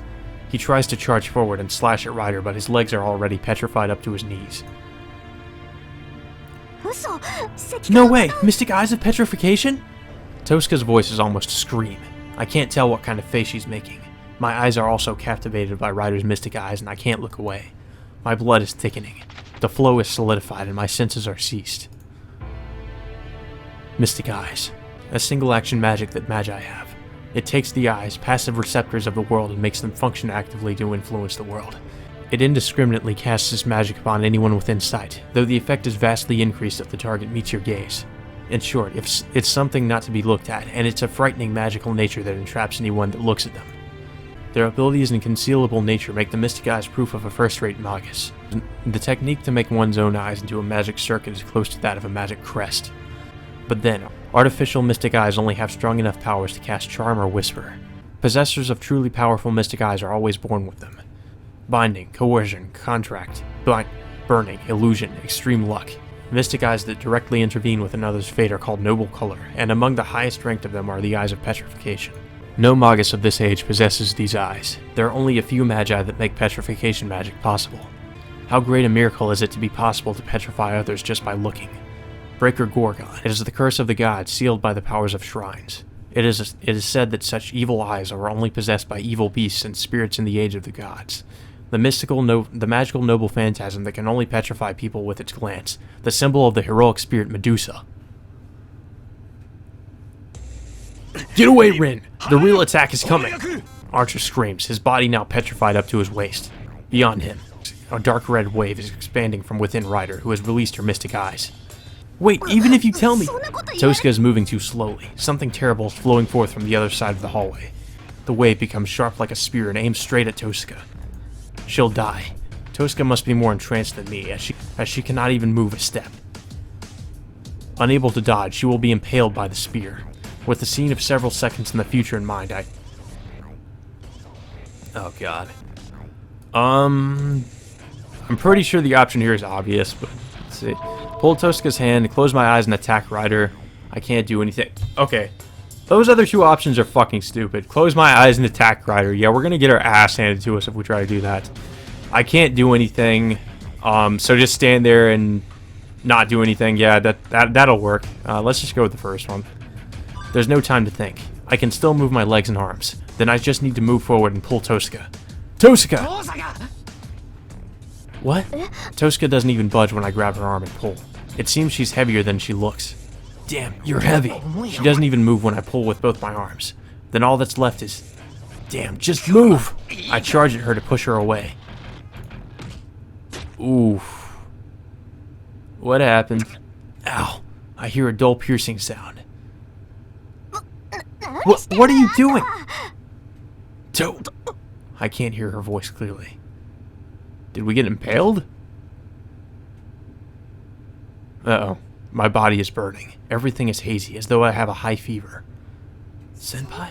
A familiar voice from a distance. My sense of reality is fading. My mind whites out and my left arm bleeds red, mixing like paint. No! I see Sakura staring at me as I fall to the floor. No! And she falls to the ground like a puppet with its strings cut. Or like a marionette with its strings cut. Oh. Okay. I actually thought for a minute that was a bad end, or a dead end. How do you feel? Have you calmed down? What the fuck just happened? Sitting on the church's long bench, I nod silently. We just got stabbed. How are we still alive? I see. Then there's no need for treatment. Your wounds should all heal as your energy returns, so just rest for now. You see, if we had Saber, this wouldn't really be a problem. Tosca sits a bit away from me. The distance between our minds is much greater than this. There's no idle conversation as we wait for Kotomine. My left hand screams with pain when I clench it. It feels like there's a nail driven through my palm. Alright, she hit us with one of her nails. The cut from grabbing the knife hurts more than the bruises from Ryder or the stab wounds from Sakura. The dark clouds block the view of the night sky. The rain clouds tell me that it's going to rain soon. I guess the spear-like thing that attacked Tosca was Sakura's magic. The magical nature that the Mato household inherits is absorption. When lack of magical energy made Sakura suffer, she unconsciously cast the spell. She probably aimed at Tosca because she had the most magical energy there. It stabbed and entangled around my arm because I pushed Tosca away, and it sucked all the magical energy out of me. Magical energy is life force. It's natural for me to lose consciousness when it's sucked out of me. I'd already used up my magical energy when I fought Ryder, so I easily fell unconscious, and Tosca brought me to the church after that. I hear Sakura fainted when she saw me fall. She attacked herself. Tosca murmurs and explains to me that she's getting treated in the back right now. It seems Sakura is in critical condition. The liquid that came out of her earring was poison, and Kotomine is purifying it now. Tosca doesn't say anything. Neither Archer nor Ryder are here. Only the two of us are in the church, waiting for Kotomine's return. Tosca. Still sitting down, I call out to her. What? 何？ I want to ask you 聞きたい something. ことがある。 I thought so. Fine, I'll tell you. It's no Yeah, use hiding it from you, and it's meaningless to do so 隠して now. いても仕方がないし So you want to ask about 聞きたいの Sakura? はさくらのこ I と nod. Tosuka takes a deep breath and starts to talk in her normal tone. 発端は It all 随分 started 前 quite some time ago. The Mato blood started to run thin, and their children were born with fewer and fewer magic circuits. The family is originally from another country, so I think the land of Japan didn't suit them. Their decline started when they started living here, and the magic circuit finally disappeared in this generation when Shinji was 本来 born. の後継者である新マトウの歴史はそれで I 終わ guess ったの I guess from the well, she said they weren't from Japan. Makiri is a Japanese name, so or Mato is also a Japanese name, so I'm not really sure. That's weird. Wonder where they could be from in that case. The history of Mato ended with that. They should have taken an apprentice or something if they wanted their quest to continue, but the Matos are a distinguished family, and to the last, they refused to take in an outsider. 結果 But the Einsburns took in an outsider, and look how that turned out. 最後には As a result, their successors had less magical energy, and it finally ran out in the end. They finally started looking for an apprentice when that happened, but no Magus would come to a fallen family. Hundreds of years of Makiri history should have ended at that time. But they weren't people who could give up then. Shinji's father adopted a child and taught the child magic. So, I expect you wouldn't know because your family is a special case, but a family of magi hands down its secrets to only one child. They don't teach magic to any other children. Zoken said this, right? If there is a sibling, one is your successor, while the other is raised normally or put up for adoption. どちらかは普 There's no need for two successors. In a case of siblings, no, sisters, what would be done to the one who wasn't needed? Some may raise her and hide her from the fact that they are a family of magi. But that's difficult and inefficient. If they trained their magic circuit over many generations, it would not be their wish to waste the excellent gene even if she's not chosen as the successor. Then, Tosuka. そう Yes, I had a sister a year younger than me. The declined Mato family had no hope of someone giving them a child for adoption. It's only natural for them to rely on the Tosuka family, the ones they had a pact with for a long time. I don't know which one of us my dad intended to make a successor, but I remained a Tosuka, and she was taken to the Mato family. That was 11 years ago. I couldn't go see her much after that. It was an agreement made with Mato, and I couldn't readily go see the successor of the Matos. I see, then you and Sakura are それじゃあ real sisters. Well, we never called each other like that. I don't know how much emotion is contained in those simple words, but that makes me understand why she always asked about Sakura, why she didn't let Archer use his noble phantasm. That's good. You're on Sakura's そう side. さか A dim light shined into the gloom of my mind. I don't know what's going to happen to Sakura, or what she's going to do from now on.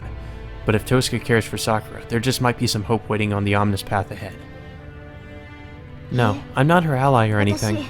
But Tosuka denies me as if reading my thoughts. Not her ally. Right, if Sakura can't be cured, I'll dispose of her, just like I would with any other enemy. I can't sit idly by while a Magus indiscriminately attacks people. If Kirei can't treat Sakura, then I'll just have to get rid of her myself. What do you say? Sakura's your sister, isn't she? Don't ever say something like そん that. なこと間違い Sakura's a child of the Matos. She stopped being my sister 11 years ago. Tosuka, you... What? The outcome won't change even if Sakura is my family, as you say. It wouldn't change anything. In fact, that would give you even less right to interfere. あなた Then you're... no different from Shinji. But before I can say the worst thing possible... 何をして What are you doing? The operation is complete, but she is still in critical condition. If you want to make a commotion, go do so outside. Kodamine Kirei emerges from the back of the church. Get out of my church, bitch! Kodamine, how's Sakura? Kirei, how's Sakura? I can't tell if you two are on bad terms or in good harmony. Ugh. Huh, you're just そん mistaken. なのあんたのか I see. Then sit down. I shall explain the state Mato Sakura is in. Taking our separate seats, we listen intently to the priest. To put it simply, there is a foreign substance, a worm, in Mato Sakura's body. The worm is called crestworm. It is like an artificial sunshine, or the three corpses. Do you recognize this name? 三子のようなもの I shake my head. Sanshi, a bug said to inhabit a human body that reports the person's evil deeds to the judge of hell. I've heard of Sanshi, but I've never heard of a crestworm. So you do not know. Well, it was originally just a harmless parasite. It is a familiar that lives off its host's magical energy. It is of the lowest rank of familiar. I see, so it's like a monitoring device. Oh, bullshit. You already knew about the worms, Tosuka. Don't act like you don't know. So Zoken's monitoring Sakura with that. Oh, when was it decided that Mato Zoken is the master of the crest worm? I'm sorry, but I'm in no mood for your long talk. Who else but that old bastard would do something like that to Sakura? Oh, her brother, probably. I see, that is certainly true. Mato Shinji cannot use crest worms, so it can only be that vampire. Right? Just go ahead and tell me the results. Can Sakura be saved or not? You are being hasty, Rin. You seem to understand her condition, but the boy does not. We should explain for his sake, right?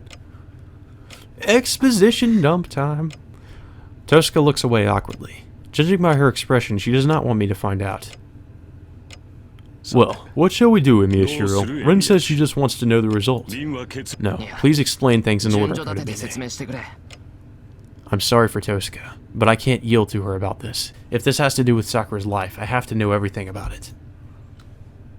Then let me continue. The crest worm I explained earlier is undermining Mato Sakura's nerves. It must be the result of 11 years spent growing within her. The crest worm has turned into a nerve, like a magic circuit, and it has entangled with her own, swarming all throughout her body. It has transformed into a magic crest. Under normal circumstances, it is suspended, having no effect on Mato Sakura's body. But once activated, it will violate Mato Sakura's nerves and will keep moving using her magical energy.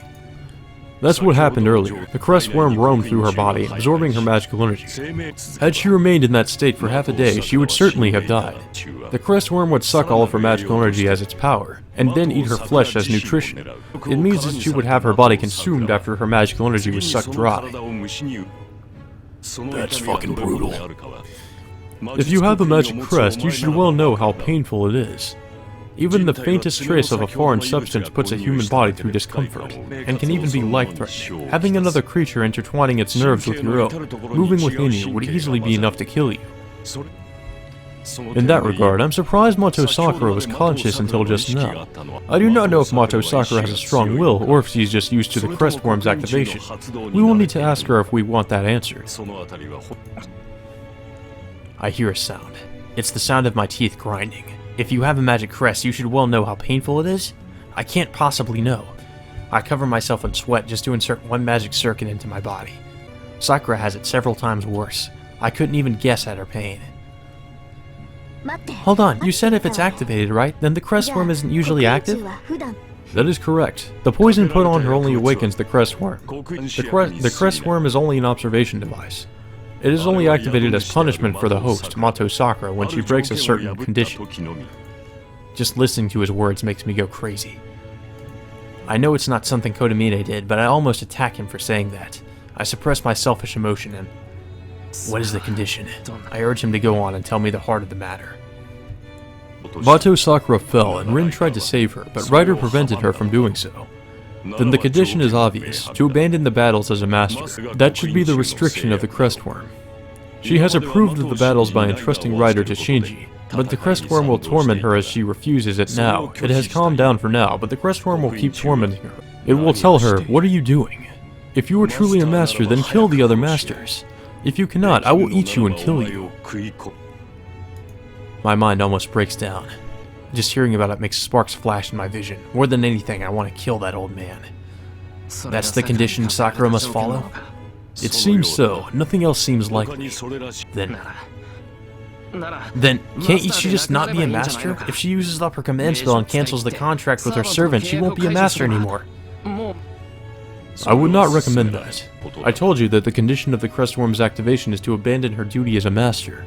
If she cancels her contract with Ryder, the crest worm will consume her for sure.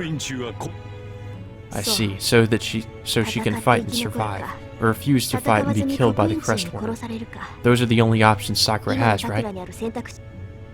Right, the crest worm will torment its host for as long as the Holy Grail War continues. If her condition keeps up, her body will not last long, and her mind will be destroyed. She has a magic crest all over her body after all. You should understand how absurd that is, Rin.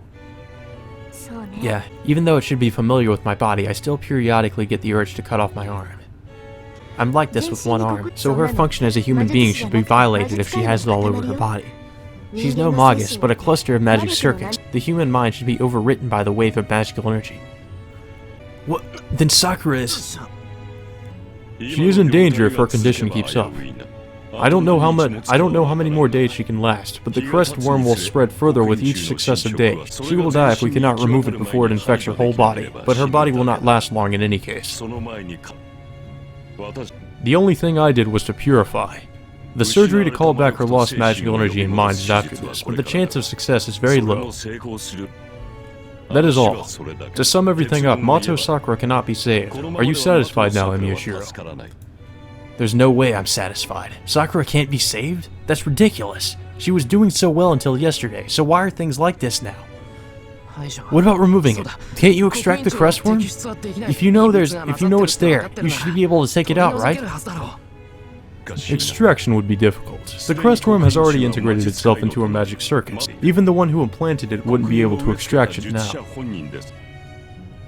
Yes, if you wanted to extract it, you would have to rely on a miracle, or the Holy Grail.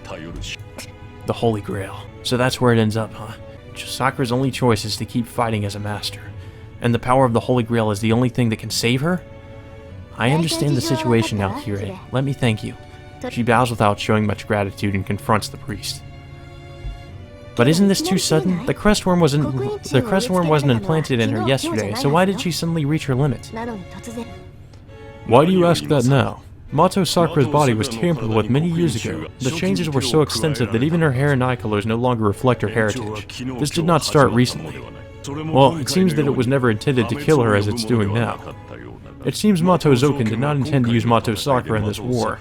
She's not adjusted to fighting. I would assume she was treated that way because unexpected conditions were met. Unexpected conditions, huh? I don't know what those are, but that means Sakura suddenly won Zoken's confidence? Probably. I would assume some change occurred within her that Zoken did not expect. But that is only one factor. There are other reasons for her drastic change. She is now constantly using magical energy to maintain her servant. If she cannot spare any for her crest worm, what will the starving worm do? I see. Regardless of the conditions, it'll drain her body to acquire the magical energy it's not getting. But she wouldn't lose magical energy if she doesn't use Rider, so... Yes, she should be able to live as before, for a while. But I don't think the old man will leave Mato Sakura alone. Right. He wouldn't plant a creature like that in her otherwise. The worm will kill her if she doesn't fight, and her body will also be destroyed if she fights and uses up magical energy. No, not only that, but Zoken can do anything he wants with Sakura because he's the one who planted the worm in her. He can use Sakura? Yes, Zoken is holding Sakura's life in his hands, so defeating Zoken is the only way to save Sakura. But Emiya-kun, you have to defeat Sakura before you can defeat Zoken. She's his puppet. I'm sure he would use her as his shield if you corner him. Exactly. Mato Sakura is a convenient tool for Zoken. He will control Mato Sakura as he instigated Mato Shinji. In fact, she is superior as a master. She is urged on by her worm, and she will run even wilder than Mato Shinji, just like Zoken wants. But I will be a bit irritated if everything goes his way. I will perform the surgery on Mato Sakura. I've purified her poison and anesthetized her. The healing and the extraction of the crest worm will be performed next. Huh? Hey, Kirei! It is hopeless, but I will do my best. I cannot simply allow Mato Sakura to die. And what sort of priest would I be if all I could do was rely on the Holy Grail? Tosuke's surprise is natural. His words are surprising even to me, and I've only known him for a short while. This isn't a guess, but a conviction. Kotomine is seriously trying to save Sakura. It might just be because he's a priest, but this is too much even for that. What's going on? This is the first time I've seen you support someone like this. It's not just a whim, it is simply too wasteful to let her die. Well, I suppose it is better for the two of you if you have another master eliminated. The priest's response is plain. Tosuke glares at the priest. I'll leave her to you. I'm going to come back when the surgery should be over. And leaves the church with those words. Tosuke leaves, and the church regains its silence. The priest silently sees Tosuke off, and I can't even stand up because I can't think of anything. What are you doing? You are of no use to me here. I want no distractions. Go kill some time until the surgery ends. I won't bother you. I trust you when it comes to surgeries. You helped that woman before too. I don't know, man. I wouldn't trust him. The scale of this surgery is much greater than before. Mato Sakura stopped herself by shooting herself. She is suffering from auto-intoxication, probably because she harmed you. To put it simply, she killed her own mind to stop herself since she was controlled by Zoken. The procedure I'm about to perform is like starting a heart that has stopped. Well, the crest worm has kept her body alive. If all I have to do is recover her mind, it should succeed. But your presence here is a liability. If you came barging in when you hear her scream, I will certainly fail. In any case, you bear no responsibility for her sufferings. You and Mato Sakura are strangers now. Strangers? I'm telling you not to have any sympathy for her. There is nothing you can do. Leave like Rin has done. Why? Can't I pray for her sake here if I can't do anything? That is a crime. You have no right to share her pain. Do you not understand? I'm telling you the surgery will fail if you are here. You are only a harmful enemy to Sakura right now. What? I can't finish my sentence. His words are heavy and they are pointing out the crimes I didn't know I'd committed. Mato Sakura feels some kind of guilt towards you. If you are near her, she may refuse to wake up. Guilt towards me? Yes, it is more like repentance than guilt. Since she is a victim of sexual abuse, it is easy to imagine the kind of training Mato Zoken imposed on her. To state the fact, Mato Sakura is not a pure virgin, but a woman who knows men. Or knows worms to be more specific. I'm not surprised. I know this feeling. It's just like when I found out Sakura was a master.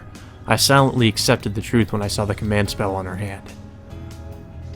The girl tried to hide that fact from me, but always sought salvation. I don't know how long the abuse called inheritance of magic lasted. But, what do you honestly think you can do now when you stood by her side, completely oblivious for all that time? That's what I mean by you not having the right to pray here. But if you still care for Mato Sakura, leave. That's all you can do for now. I get up. It's not that he's talked me into it. It's just that what he's saying is correct. I shouldn't be here if I really care for Sakura. I shouldn't be allowed to care for Sakura when I can't think at all. I turn my back to the priest and head for the door. Oh. I do not think I even need to mention this, but I don't have the composure to turn around. I stop, still facing the exit.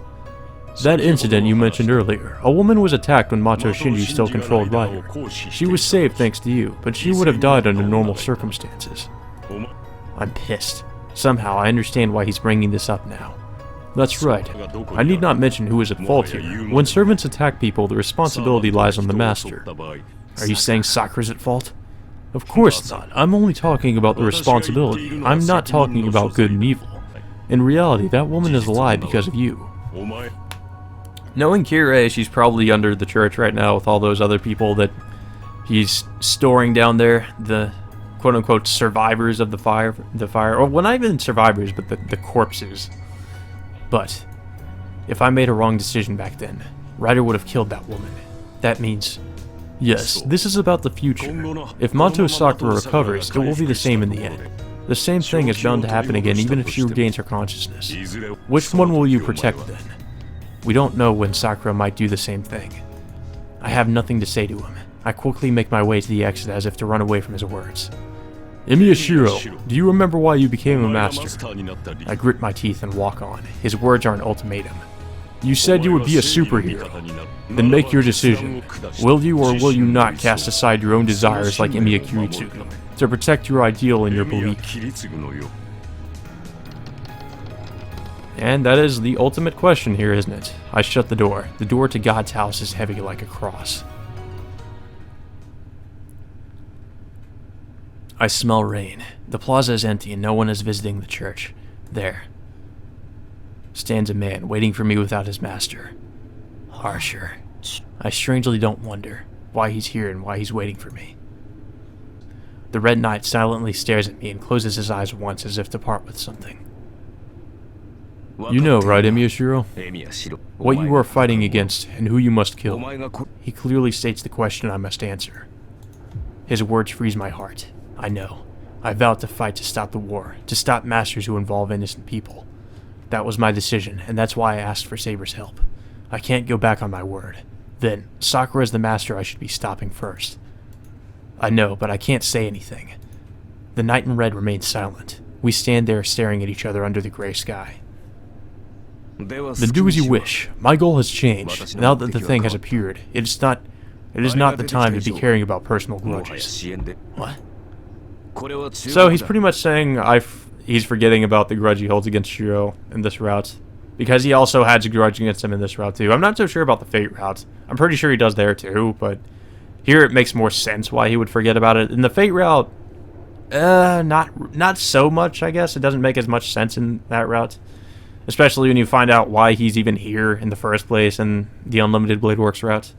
This is a warning. If you're going to protect the belief you've held until now, that's fine. But if you choose another path, there will be no future for Miyashiro. Does that mean I'm going to die? If you equate self-imprisonment with death, isn't that right? You have existed until now to let people live. How can you throw away that oath and discard everyone to save one person? His declaring words contain no scorn. Archer's words contain determination and emptiness. I don't know which path Miyashiro will choose, but if you are to deny everything you've done to save one person, the crime will definitely judge you. Archer leaves. Unable to stop him, I start down the hill, paralyzed by indecision. So basically the question here is, do you want to save one and sacrifice everyone else? Save one person you care about and sacrifice everyone else, or sacrifice everyone else, or, well, sacrifice the one person to save the other people. So, one for the many, or many for the one, I guess. When I finally come back to myself, I'm sitting on the bench in the park. I don't feel like going home, and I can't wait at the church. The park is far away from both. It's been a few hours since I found out Sakura was a master. Its location suits an indecisive guy like me. An answer. I have to come up with an answer, but my brain is so messed up that I can't even come up with what I should be thinking about. She has suffered sexual abuse. It is easy to imagine what kind of training Mato Zoken imposed on her. To be blunt, Mato Sakura is not a pure virgin, but a woman who has known men. Shut up. Don't repeat it. I understand. I'm a magus, even if I'm just an amateur. I know what it means, and I can tell what Sakura has been through. That girl tried to hide that fact from me, but always sought salvation. Someone who sat by, oblivious, has no right to care for her. Shut up. Shut up. Shut up. I know. You don't have to tell me such a thing. Such a thing. Why couldn't I notice it? One of my back teeth cracks. I grit my teeth too much today. It's a wonder it didn't break until now. Damn. Damn. Damn. Damn. I grind on the bare nerves. Pain assails my brain, but it can't even drown out the hatred in my brain.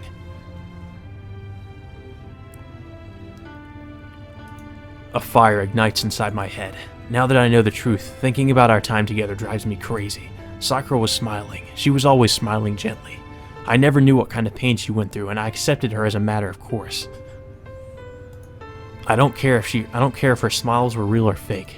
It makes me want to kill him, just thinking about what kind of pain was hidden behind her smiles. Mato Zoken. I can't forgive him. I don't need recompensation. I want to eliminate him and remove him from Sakura's life. Because everything is his fault. Sakura would have been able to live as a normal girl, and she never would have had a crest worm in her body if it wasn't for him. She wouldn't have to become a master, and Shinji wouldn't have lost himself if Zoken didn't exist. So, if he had never existed, none of this would have happened. I punch the bench. The wound on my hand opens up, and blood drips down onto the white bench. The clear colors transfer into my head. How stupid. What would have happened if he didn't exist? I'm disgusted with my own foolishness. That has nothing to do with this. Why am I pushing the responsibility onto someone else? Why am I trying to make myself feel better? I won't deny what Mato Zoken has done to Sakura. Just thinking about it disgusts me. It makes me jealous, as if something important has been taken away. But it doesn't lessen my guilt. I'm the one who didn't notice. No matter what Zoken did, it's my fault for not noticing. No, it's not that I didn't notice. I just didn't try to notice. The night when I confronted Zoken, he said Sakura was unrelated, and I believed him. How stupid of me. Why did I believe his words? There's no way she'd be unrelated when she's of the Mato family. On the night I lost Saber, I realized Mato Zoken is a monster who doesn't care about other people's lives. If that monster gave Rider to Shinji, there's no way he'd do nothing to Sakura. But I believed his words because they were convenient for me. I could have easily realized it. It's something I could have guessed with even a little thought. That's why I wasn't surprised. I knew it was obvious when I found out Sakura's a master and that she's been raped until now. But I didn't think about it because I couldn't keep going if I realized it. If I realized, I'd have to fight. If Mato Zoken is evil, the superhero has to fight against him. No, it's clear what I must do. If Sakura is going to be Zoken's puppet and use Rider to indiscriminately attack people, it's clear what I must do. That's why I learned magic. I've been able to live because I have to save people from unreasonable disasters. So it's clear. It's just like that Red Knight said. Senpai, if I become a bad person, I don't want to hurt Sakura, and I feel sympathy. But there can be no exceptions, no matter how important it is to me, if it would create a disaster like that time. Yes, I wouldn't mind if you do so. I just need to eliminate it. I shouldn't have to think twice, so why? Why am I desperately trying to keep myself from throwing up?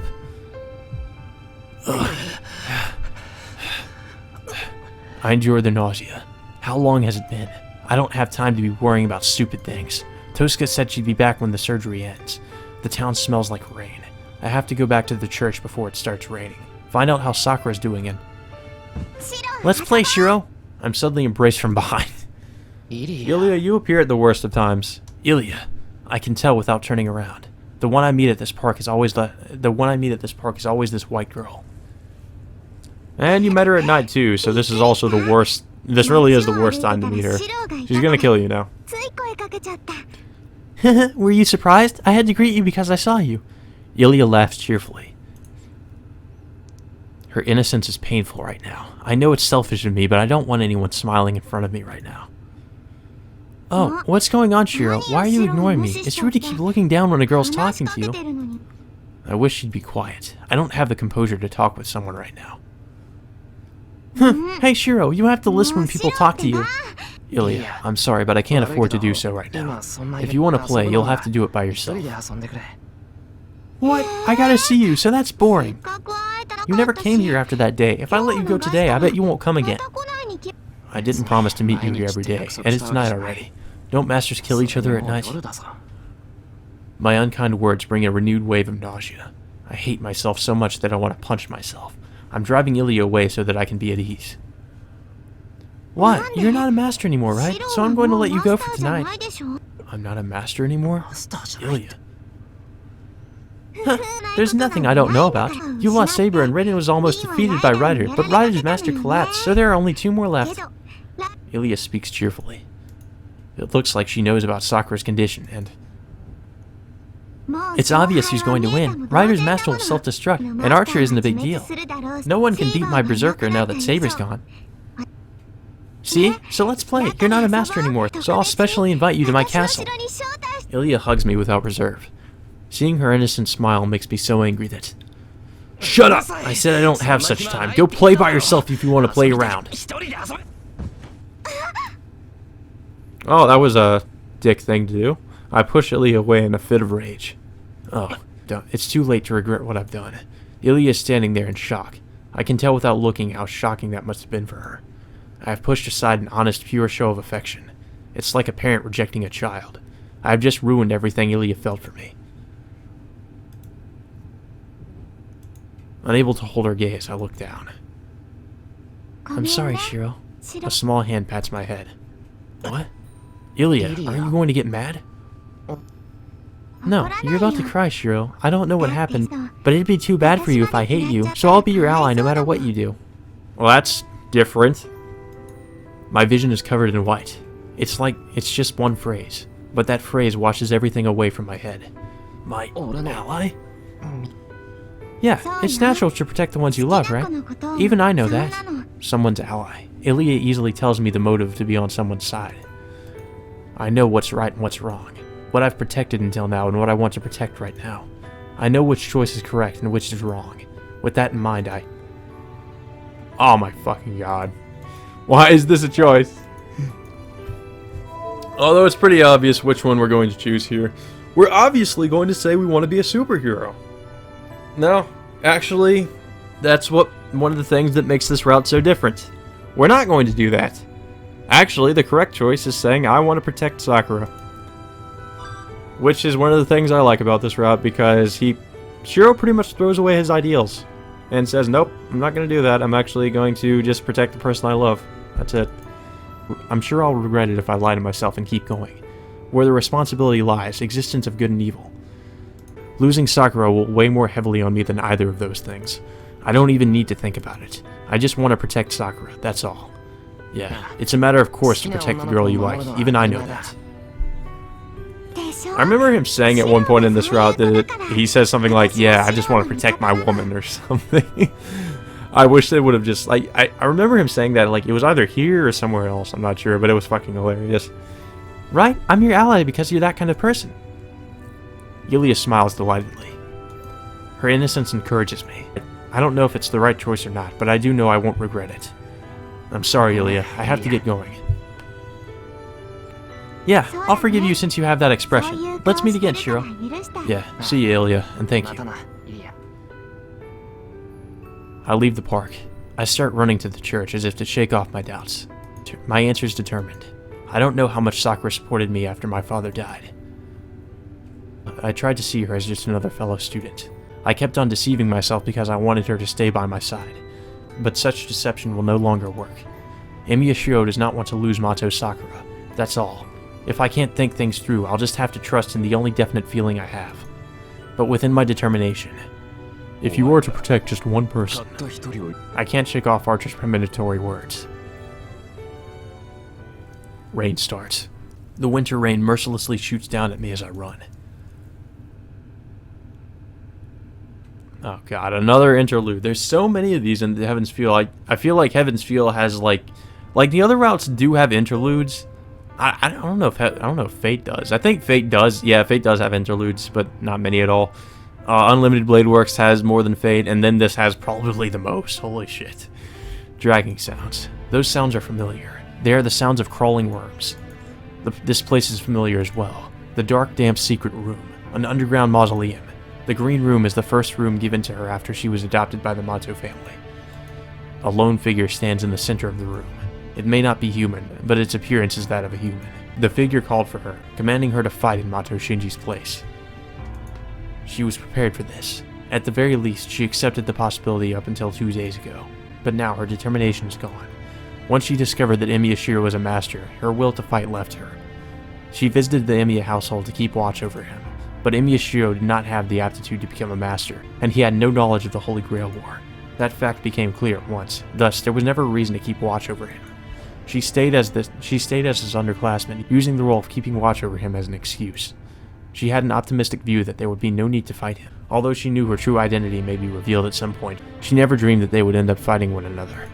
So, how did it come to this? Grandfather, do all masters need to be killed? She knows what the old man's reply is going to be. She knows, but she can only ask. But, well, you can keep one or two as playthings if you like. All I want is their servants. After stealing them, you may turn the masters into your toys or puppets. The old man's answer is not what she expected.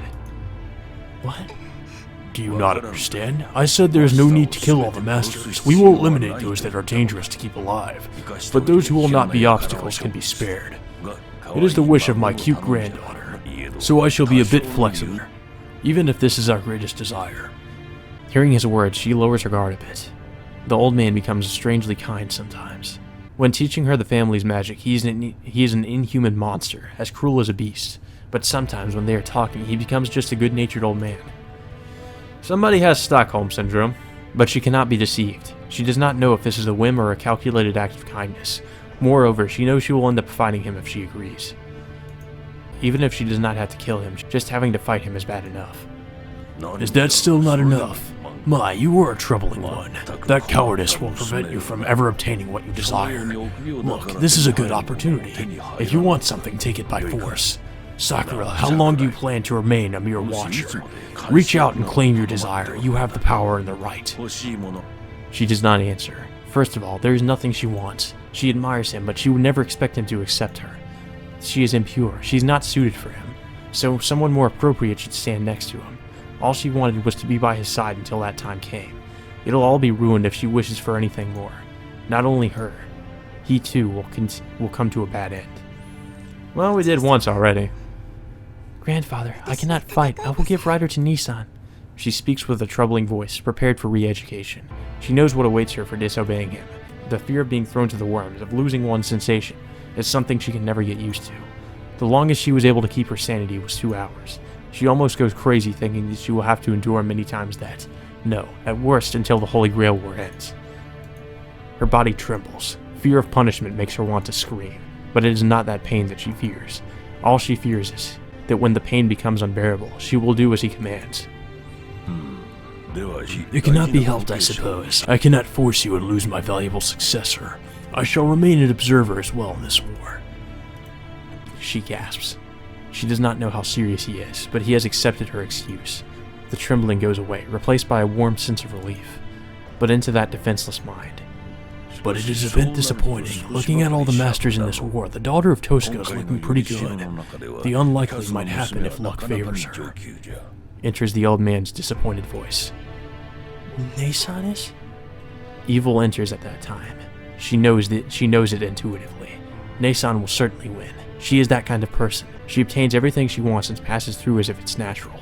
Ne-san will take everything she wants without even a glance towards her, the one standing in place. Then Ne-san will win. Her body turns cold as ice. She doesn't care about that. She's used to it. She's used to it. She's used to it. She's used to such treatment. Ne-san will take it all. Ne-san is going to eliminate everything. The pain she went through, the bright future ahead of her, and the only person she can rely on. The ground wavers beneath her. The words make her dizzy and nauseous. Her chest is hurting. Something unpleasant assails her, as if a needle is in her chest. It has started raining. The chilly winter rain mercilessly beats against the gutters. She slowly opens her eyes. It seems she was dreaming about what happened a few days ago. She's sleeping on an operating table in a room made of stone. In front of her is a black priest she's never seen before. You are finally awake. Do I need to explain to you what is going on, Mato Sakura? No, it's my body. I know all about it. She answers simply. She does not focus on him, but on the sound of rain against the walls. Alright, then get changed quickly. Tosca Rin and Emiyashiro waiting in the next room. We have to explain your situation to them. You cannot run after that if you are naked, right? Are you going to lie to me? Are you going to let me run away? That is your decision. I merely helped you. It is not for me to plan your actions for you. Well, it was a waste for me to save you if you die. I do want you to remain until the very end, though. Why is that? It is more fun that way. Tosca Rin and Emiyashiro will suffer more if you live. It is delightful the more sufferers there are. The priest turns his back after he answers. The priest will go to the chapel now. He does not look back at her, hugging her knees on the operating table. Well, will they kill you or will they let you live? You may wait here if you are interested in their decision. Though it does not look it, this building has a flimsy structure. For some reason, you can hear all the conversation going on in the chapel. He smiles and leaves. Senpai, what should I do? She embraces her knees. So I guess the operation was a success in that case. The quiet weeping is drowned out by the sound of rain.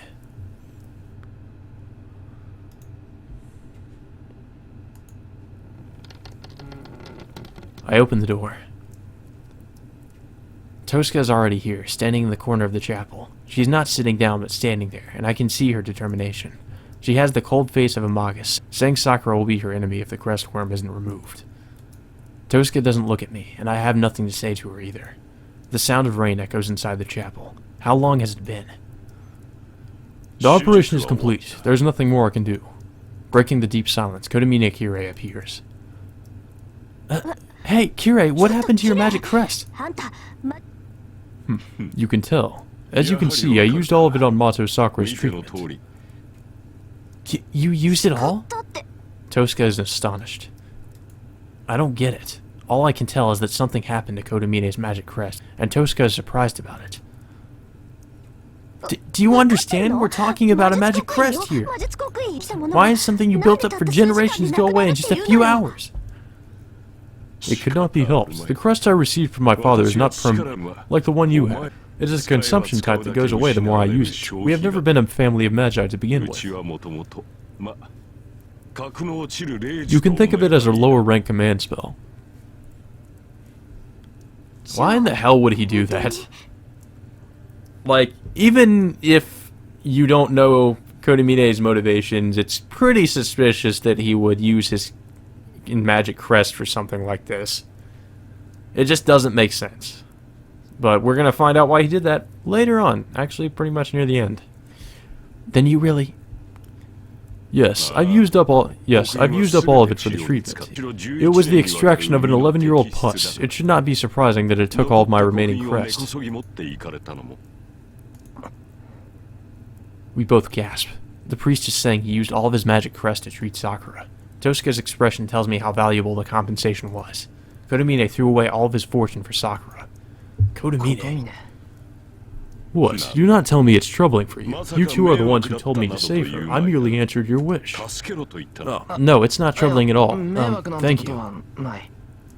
Do not think. You will take it back later anyway. Well, not really much of a spoiler, but knowing him, that's kind of true. You're going to regret it. Take it back later? Does that mean... So, how's Sakura? You did that much, so... She escaped death, but it is just temporary.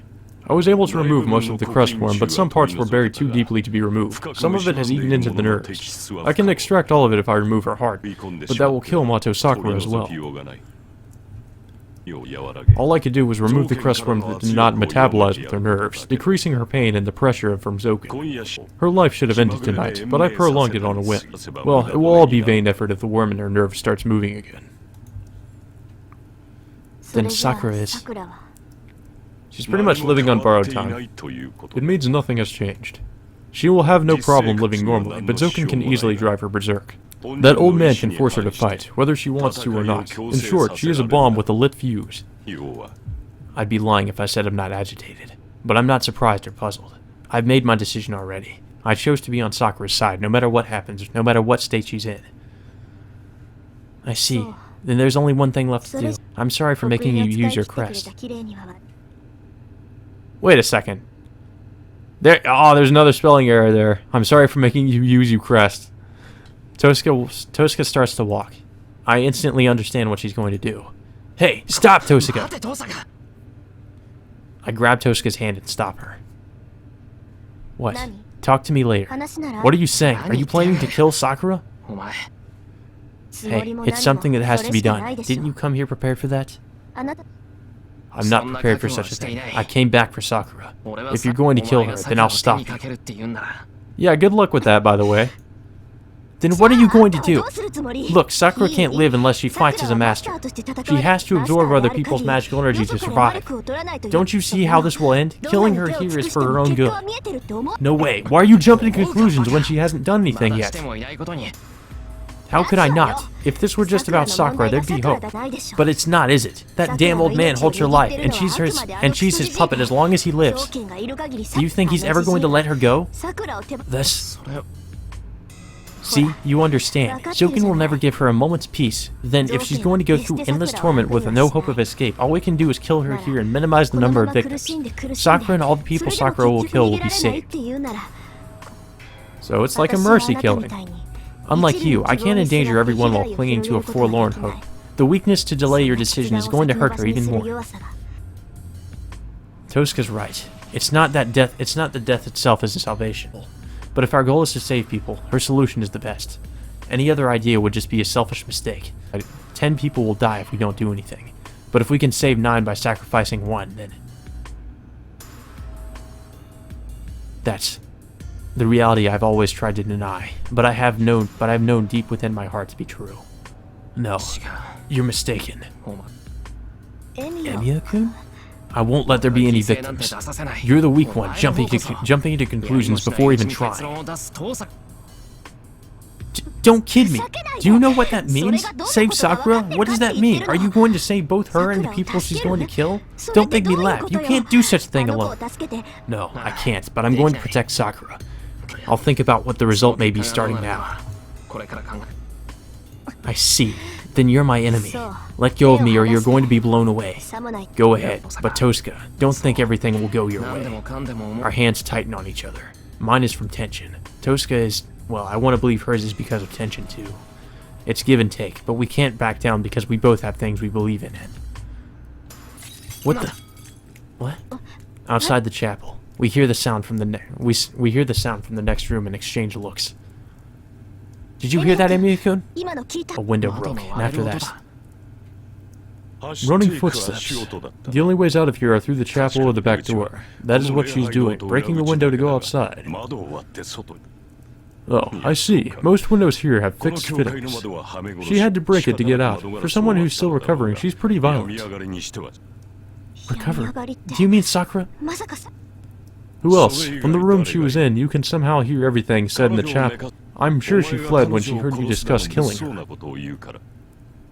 What? Forgive me. It is a structural defect. Don't lie, you fake priest. I'm sure it's そ intentional. れ絶対わざと Tosuka shakes off my hand and starts running. She runs not to the room, but to the door leading outside. Tosuka! We'll talk later. Finding Sakura comes first. Jeez, where is she going to go in her condition? She quickly opens the door and runs outside. Tosuka goes into the rain without an umbrella. I don't have any time to lose either. I don't know where Sakura went, but she can't be left by herself now. Wait, I do not mind if you plan to search for Mato Sakura, but there's something I forgot to tell you. What? I don't have time for one of your long speeches. Do not say that. It is important. I will be troubled if I do not tell you. Rin ran off without listening to me, so I need to tell somebody, do I not? Is this about Sakura? Yes, she does not have long to live. The crest worm continues to corrupt her body as we speak. It is easy to extract it, but her body would never withstand the shock. It's like pulling out 4/10 of her nerves. She would die as a human being before the pain caused her to die of shock. But leaving her alone will lead to the same result. The loss of magical energy is slowly eroding her sanity. Soon she will lose all sense of self. Once that happens, she will be nothing more than a rampaging master. She will sacrifice many people to maintain her servant, and when that strain becomes too much to bear, she will self-destruct. In short, you cannot save that woman, no matter what you do. I feel dizzy, as though I'm looking into a strobe lamp. Broken things do not repair themselves, and lost things never return. If you wanted to save her, you should have done so 11 years ago. Do you still intend to save her in the issue? She will die in the next few days, no matter what we do. Is there a meaning in saving such a person? I can't breathe. I can barely stand under the impact of his words. I don't know anything about that, but you saved Sakura. Isn't that reason enough? Well, I only treated her out of duty. I cannot run away. I cannot turn away someone who came seeking help. Don't lie. You wouldn't use up your magic crest just out of duty. I don't know why, but you wanted to save Sakura. Well, Shiro's actually kinda right. You didn't want her to die. I feel the same way too. I glare at the priest. He must understand because he nods slightly.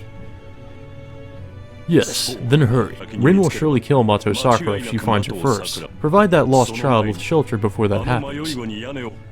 He doesn't need to tell me. Turning my back to him, I follow Tosuka into the rain.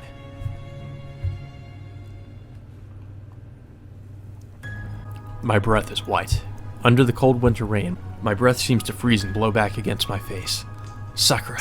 There's no one on the road. The street lamps light up the night in vain, and I run without aim. I'm going to find Sakura. It's not just the premonition that something terrible is going to happen if I don't find her quickly. I just want to hold her hand right now and feel her warmth. I run blindly. I don't know where she went. Sakura no longer has any place to go. There's no place for her at my house, nor at the Mato household. She has to be wandering in the night. She shouldn't have gone far, if you needed to find shelter where there weren't any people. It's a wild guess, but the only thing I can do right now is to check every one of the possibilities.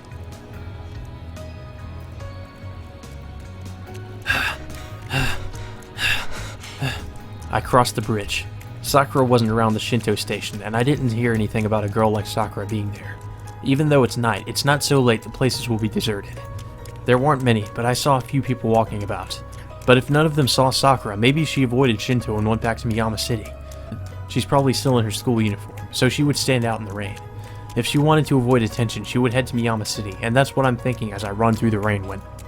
Sakura. I come to a stop. Under the bridge, Sakura is standing alone on the dark, desolate brick road.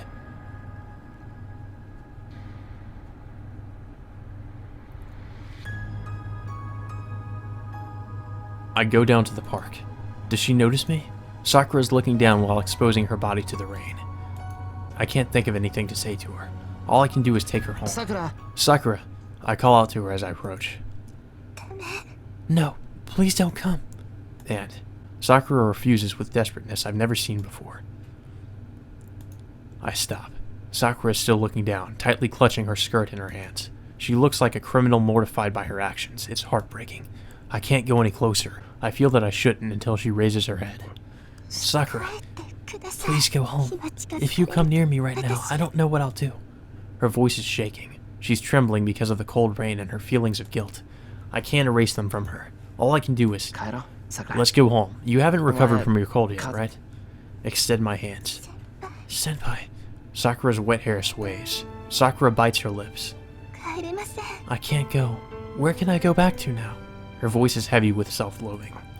Sakura. It's fine, Senpai. You don't need to force yourself to care for me. Because you know already, right? You heard what I am. You heard what's going on with my body, You heard what's going on with my body, didn't you? Then this is... all over. Her white breath tells me the end of her sentence.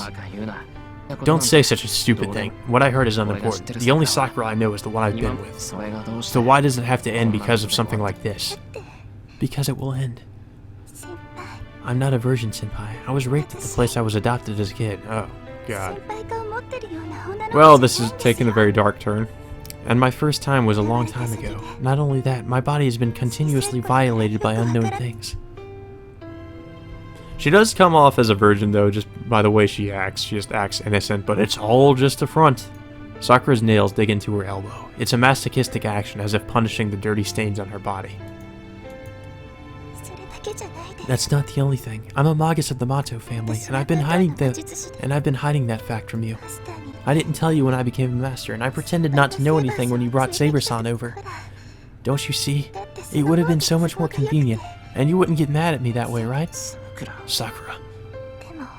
But I'm really stupid. I shouldn't be able to deceive you, but I thought I could. I thought it's fine even if my grandfather's worm is in me. I thought I wouldn't lose if I held myself firm, but I easily lost. The stuff that was splashed on me was just aphrodisiac. It's not poison or anything, but it makes my body more sensitive. That's all it took for me to go crazy and hurt you. Toshika Senpai's right. I'm a coward. I'm a crybaby and I'm selfish. But I couldn't disobey my grandfather or end it myself. I didn't want to be hurt or scared, and I value myself more than others, so I couldn't find the courage to kill myself. She's crying. Sakura's crying. She's crying and doesn't know what to do, which just makes her cry even harder. Feeling her pain, I regret what I've done. I have never seen her cry before. The reason behind those tears, why didn't I realize sooner that she can only cry when condemning herself? Don't cry, Sakura. You see, everything is my fault. I'm just a puppet for my grandfather, and I could go crazy any minute now. Sooner or later, I'll do something terrible. So where can such a person go, Senpai? Sakura corners herself. Nobody is condemning her. That's why she has to do so herself. She has to say she's the evil one. She has to condemn herself and punish herself. So, don't cry. Sakura once said it. That she's a coward who needs someone to lead her by force. I finally understand what she meant. Someone I want to protect. Someone important to me. Someone I never thought I would lose. If I don't want her to cry anymore, I have to take her hand and lead her to a place in the sun. So I should now. I'm sorry, Senpai. I've been deceiving you all this time. I never really believed I deserved to be with you. Every day I thought about ending it all. I just acting like a stranger from that day on. I'd just pass by you in the hallway, ignore you after school, and go straight home at night and forget everything that happened. Oh, if she'd done that, I would have gone crazy. I'm sorry I didn't realize that. But I couldn't. My body would tremble at the pure thought of it, and it was really frightening. It was scarier than the time I put a knife on my wrist, and I couldn't stop myself from going to your house. I was scared of deceiving you, scared to stop deceiving you, and everything around me was scary. I couldn't move at all, and I didn't know what to do. But I believe this is for the best. Sakura says I should have never learned about this. But if that were the case, she would have just kept on crying. I'm stupid, right? You would have eventually found out, but it's too late now, and I can never go back to your house. I thought every night that I should get away from you because it happened. It's for your own good, and I knew I would stop crying at night, but I can't let her cry anymore. If Sakura has to blame herself because nobody will blame her. But I still wanted to hide it from you. I wanted to protect my time with you. That was the only meaningful thing for me, so why? Even if nobody would forgive her, I would keep forgiving her in her place. The fuck just happened? Oh. Okay then. Oh. I embrace her cold body. My arms are terribly unreliable. I can't hold her tightly, nor can I pull her close. I can't save Sakura. I want her to be with me, and I can only stay by her side. Awkwardly, I wrap my arms around her. Even if this is all I can do right now, my determination is definite and firm. Senpai, Don't cry. I understand you're a bad person now. She gasps. Sakura is confused, torn between guilt and regret. To deny those feelings, I tell her what I truly feel. So I'll protect you, no matter what happens. Even if you try to kill yourself, I'll protect you, Sakura. Senpai, I promise, I'll be your superhero. Or anti-hero, whatever works. I hold her a bit tighter, even if it's just a touch. I do so to tell her that my oath is more firm than anything. How much effect did it have? The stubbornness flows out of Sakura, and her shoulders relax. No matter what she says, Sakura is still the same. Her sensation and her warmth are the same. Our breaths are white, and the pouring rain has turned to a drizzle. In the freezing night. No, Senpai, I'll probably end up hurting you. Her words sound like a confession. The rain is stopping. The night is cold as midwinter, and Sakura doesn't try to free herself from my arms. And I'm going to hurt you, Senpai, but I want to stay like this. A tear trickles down her cheek as she says it. And with that, the choice is made. Something decisive has ended. I don't know if this is love or not, but a premonition lingers in the back of my mind, telling me that the end of this love will not be compensation.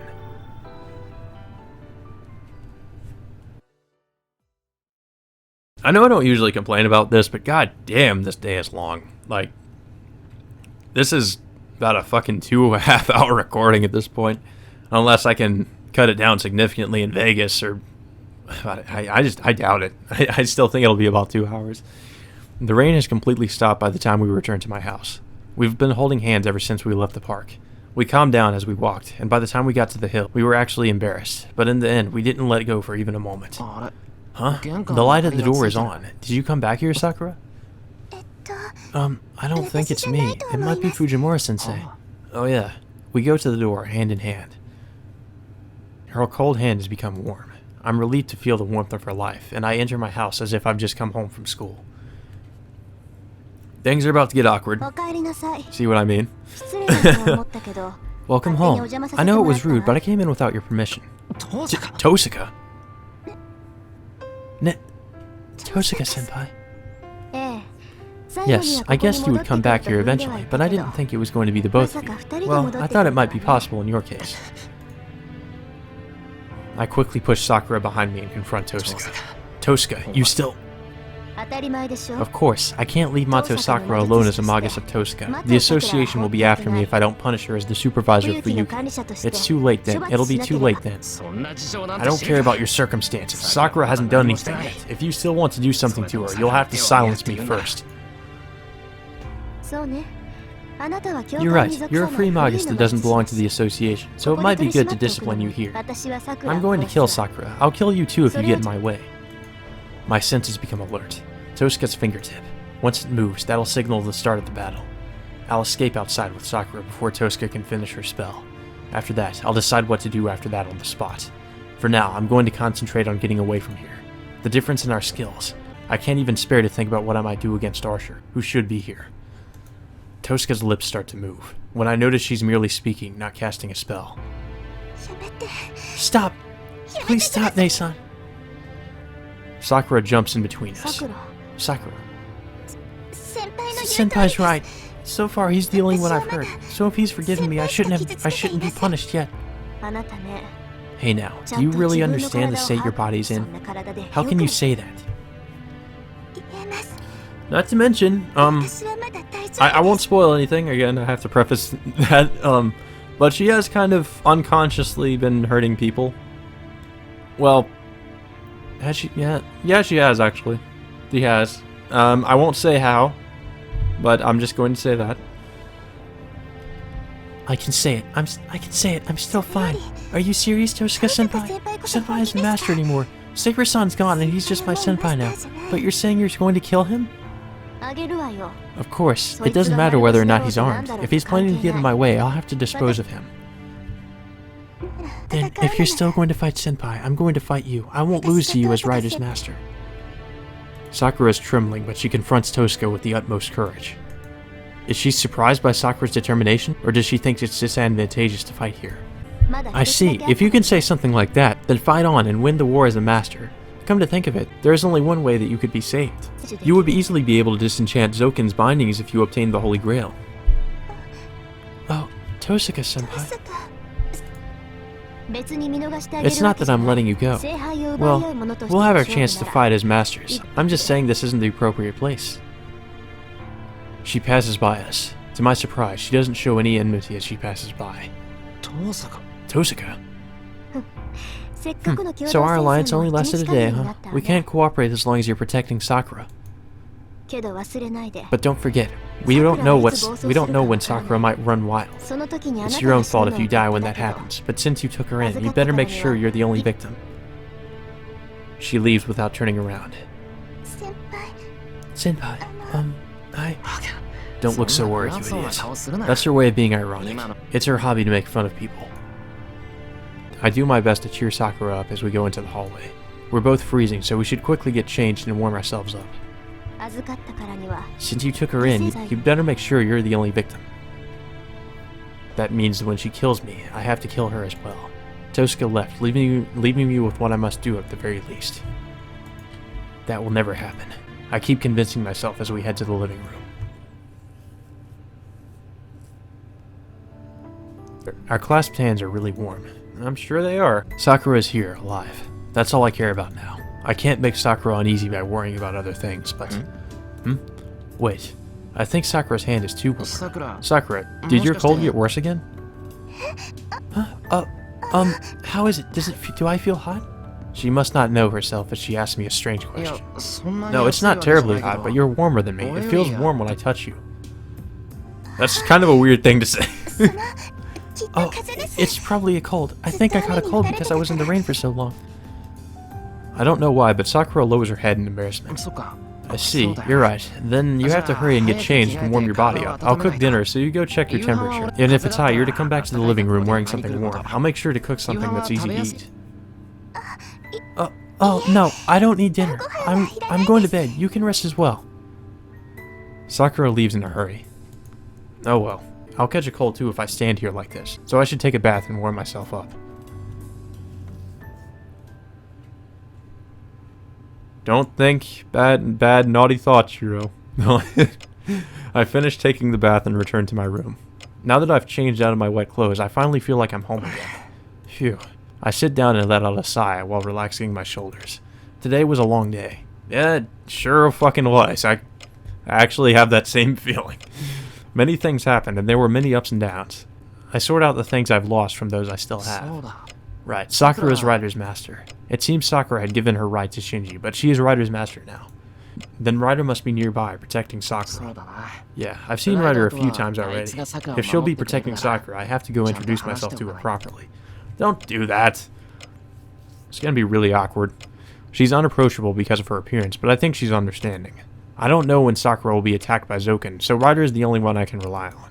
Well, according to Kodamine, Sakura's condition will get worse the more she uses her servant, so relying on Rider is a last resort. Alright, I'll have Sakura introduce me to her tomorrow. Oh, but she might hold a grudge after losing to Saber. My shoulders slump. But Rider will be living here. Okay. But Rider will be living here too, so I should at least greet her. Who is it? I raise myself so that I can dodge instantly and glare at the shoji. Outside the room, I can see the silhouette of someone standing on the porch. There's no reply. The figure seems to be waiting for my reaction. Damn. There's nothing I can use as a weapon here. I guess I'll have to attack first before... Senpai, are you awake? Huh? Oh, it's you, Sakura. I sit back down. Man, she should have said something. What's wrong with her? What's up? You can use the bath whenever you like. If you need to change, there's Fujine's clothes, right? Yes, I've already taken a bath and borrowed Fujimura-sensei's clothes. Now I'm really confused. I don't think there's anything else to ask. Senpai, can I come in? Yeah, why are you being so formal? The shoji opens. and the person entering the room is Sakura, in normal clothes, acting strangely. I hear someone gulp. I realize that it's me, and I feel myself heating up. I cover my mouth with my hand and look away. I think we all know where this is going. This is bad. I looked away, but the urge to look at her is overwhelming. My heart's beating rapidly, and my head is so confused that it might run away unless I keep the reins on. In short, I'm about to go crazy. I don't know why, but Sakura is unnaturally beautiful right now. Sakura just stands there. I finally realize that something else is strange. Sakura, you're acting weird. How's your fever? Do you have a cold after all?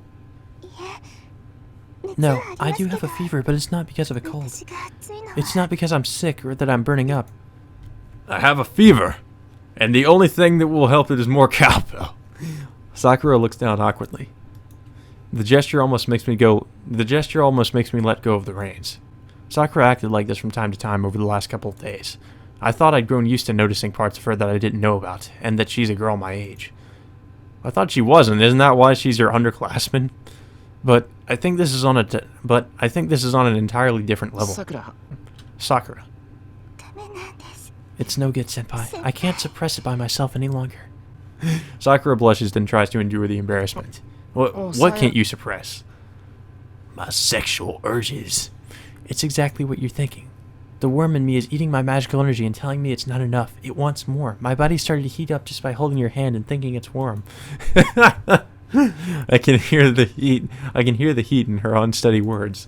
Sakura is feeling embarrassment and something like joy from exposing her dark side. Oh yeah, show me your dark side. I'll show you my wild beast. You know, right, senpai? I was trained as a magus at the Mato household. My grandfather tampered with my body so that he could turn a child of another bloodline into a magus of the Mato family. The result is this lewd body that desires men. My body heats up and goes crazy unless I get semen from a magus. Oh my god. We're going here. We're going here. I get dizzy. I don't know when I entered another dimension, but the room itself starts to warp and laugh. Is Shiro like tripping out, or is this actually happening? But I'm the one who's strange. I should be angry at Zoken, but I can only stare at Sakura's body, of course. Senpai, why did you protect someone like me? I'm already impure. Even if I like you, I can't do anything for you. So why are you protecting me, going as far as making Tosuka senpai, Nei-san, your enemy? Sakura's voice echoes in my head like a clanging bell. The reason I'm protecting Sakura, I don't even need to think about it. I don't even need to think about it, so I can tell her even in my current state. You're wrong. I just wanted to be with you. I need you, Sakura, and I couldn't think about being separated from you. So I can't give you to Tosuka, even if she's your older sister. Family? Are you saying that as family? Or do you see me as a woman? There's no way that I can see her as family now. Yeah, that's true. I've wanted Sakura by my side for these past couple of days. No, for a long time. It's just that I can't lie to myself any longer. Yeah, I love you, Sakura. I'm still entranced, but I managed to say it. I know it's something I shouldn't say, something I shouldn't give into, but I can't fight against it any longer. I can't control my horny level. Okay. I think we're getting into that that territory right now. Yep, we are. There we go. Here's the eroge part of the game. Yep. It's happening right now. Not safe for YouTube. Not safe for YouTube. Not safe at all. Jesus Christ. Okay, holy shit. We're both tired and try to sleep together after having sex. Yep. Sakura, I mean, I know in the PS2 version of this, she tries to suck his blood. So I could show that and laugh at how retarded it is, and laugh at just how retarded it is, but I don't know. I think that would be more entertaining, but whatever. Sakura hesitated with a blush, but she nodded when I asked her if she wanted to, and came into my futon with a red face. I'm dreaming. I'm sleeping and was so tired that I won't wake up tomorrow, so this has to be a dream. That's why. I have to censor that again. Still having sex with Sakura. I'm desiring Sakura even in my dreams. I've lost my horniness. I can't control it. That's how exciting the sex with her was. If it's possible, I want to embrace her and sleep together like this. I want to tell her that I love her. She was filled with pleasure every time she said senpai, and I want to... I want to respond to her affection. No, senpai, this is our fight. I'm having sex with Sakura. Again! I'm having sex in my dream. I'm having sex with her even though we're already made love like mad. I had sex, but it wasn't enough, and I'd rather fuck her really violently so that I can destroy her. What? Oh, this is getting getting pretty weird. What am I thinking? That's going too far. Yeah, unless you have some kind of weird fetish. Ugh, my vision wavers. Sakura's not there. I was holding on to Sakura, but now I'm holding something strange. What the fuck? It's hot. My foothold is melting. I'm sinking into an eternal desire. Are we in hell? I'm literally drowning in a sea of pleasure called Sakura.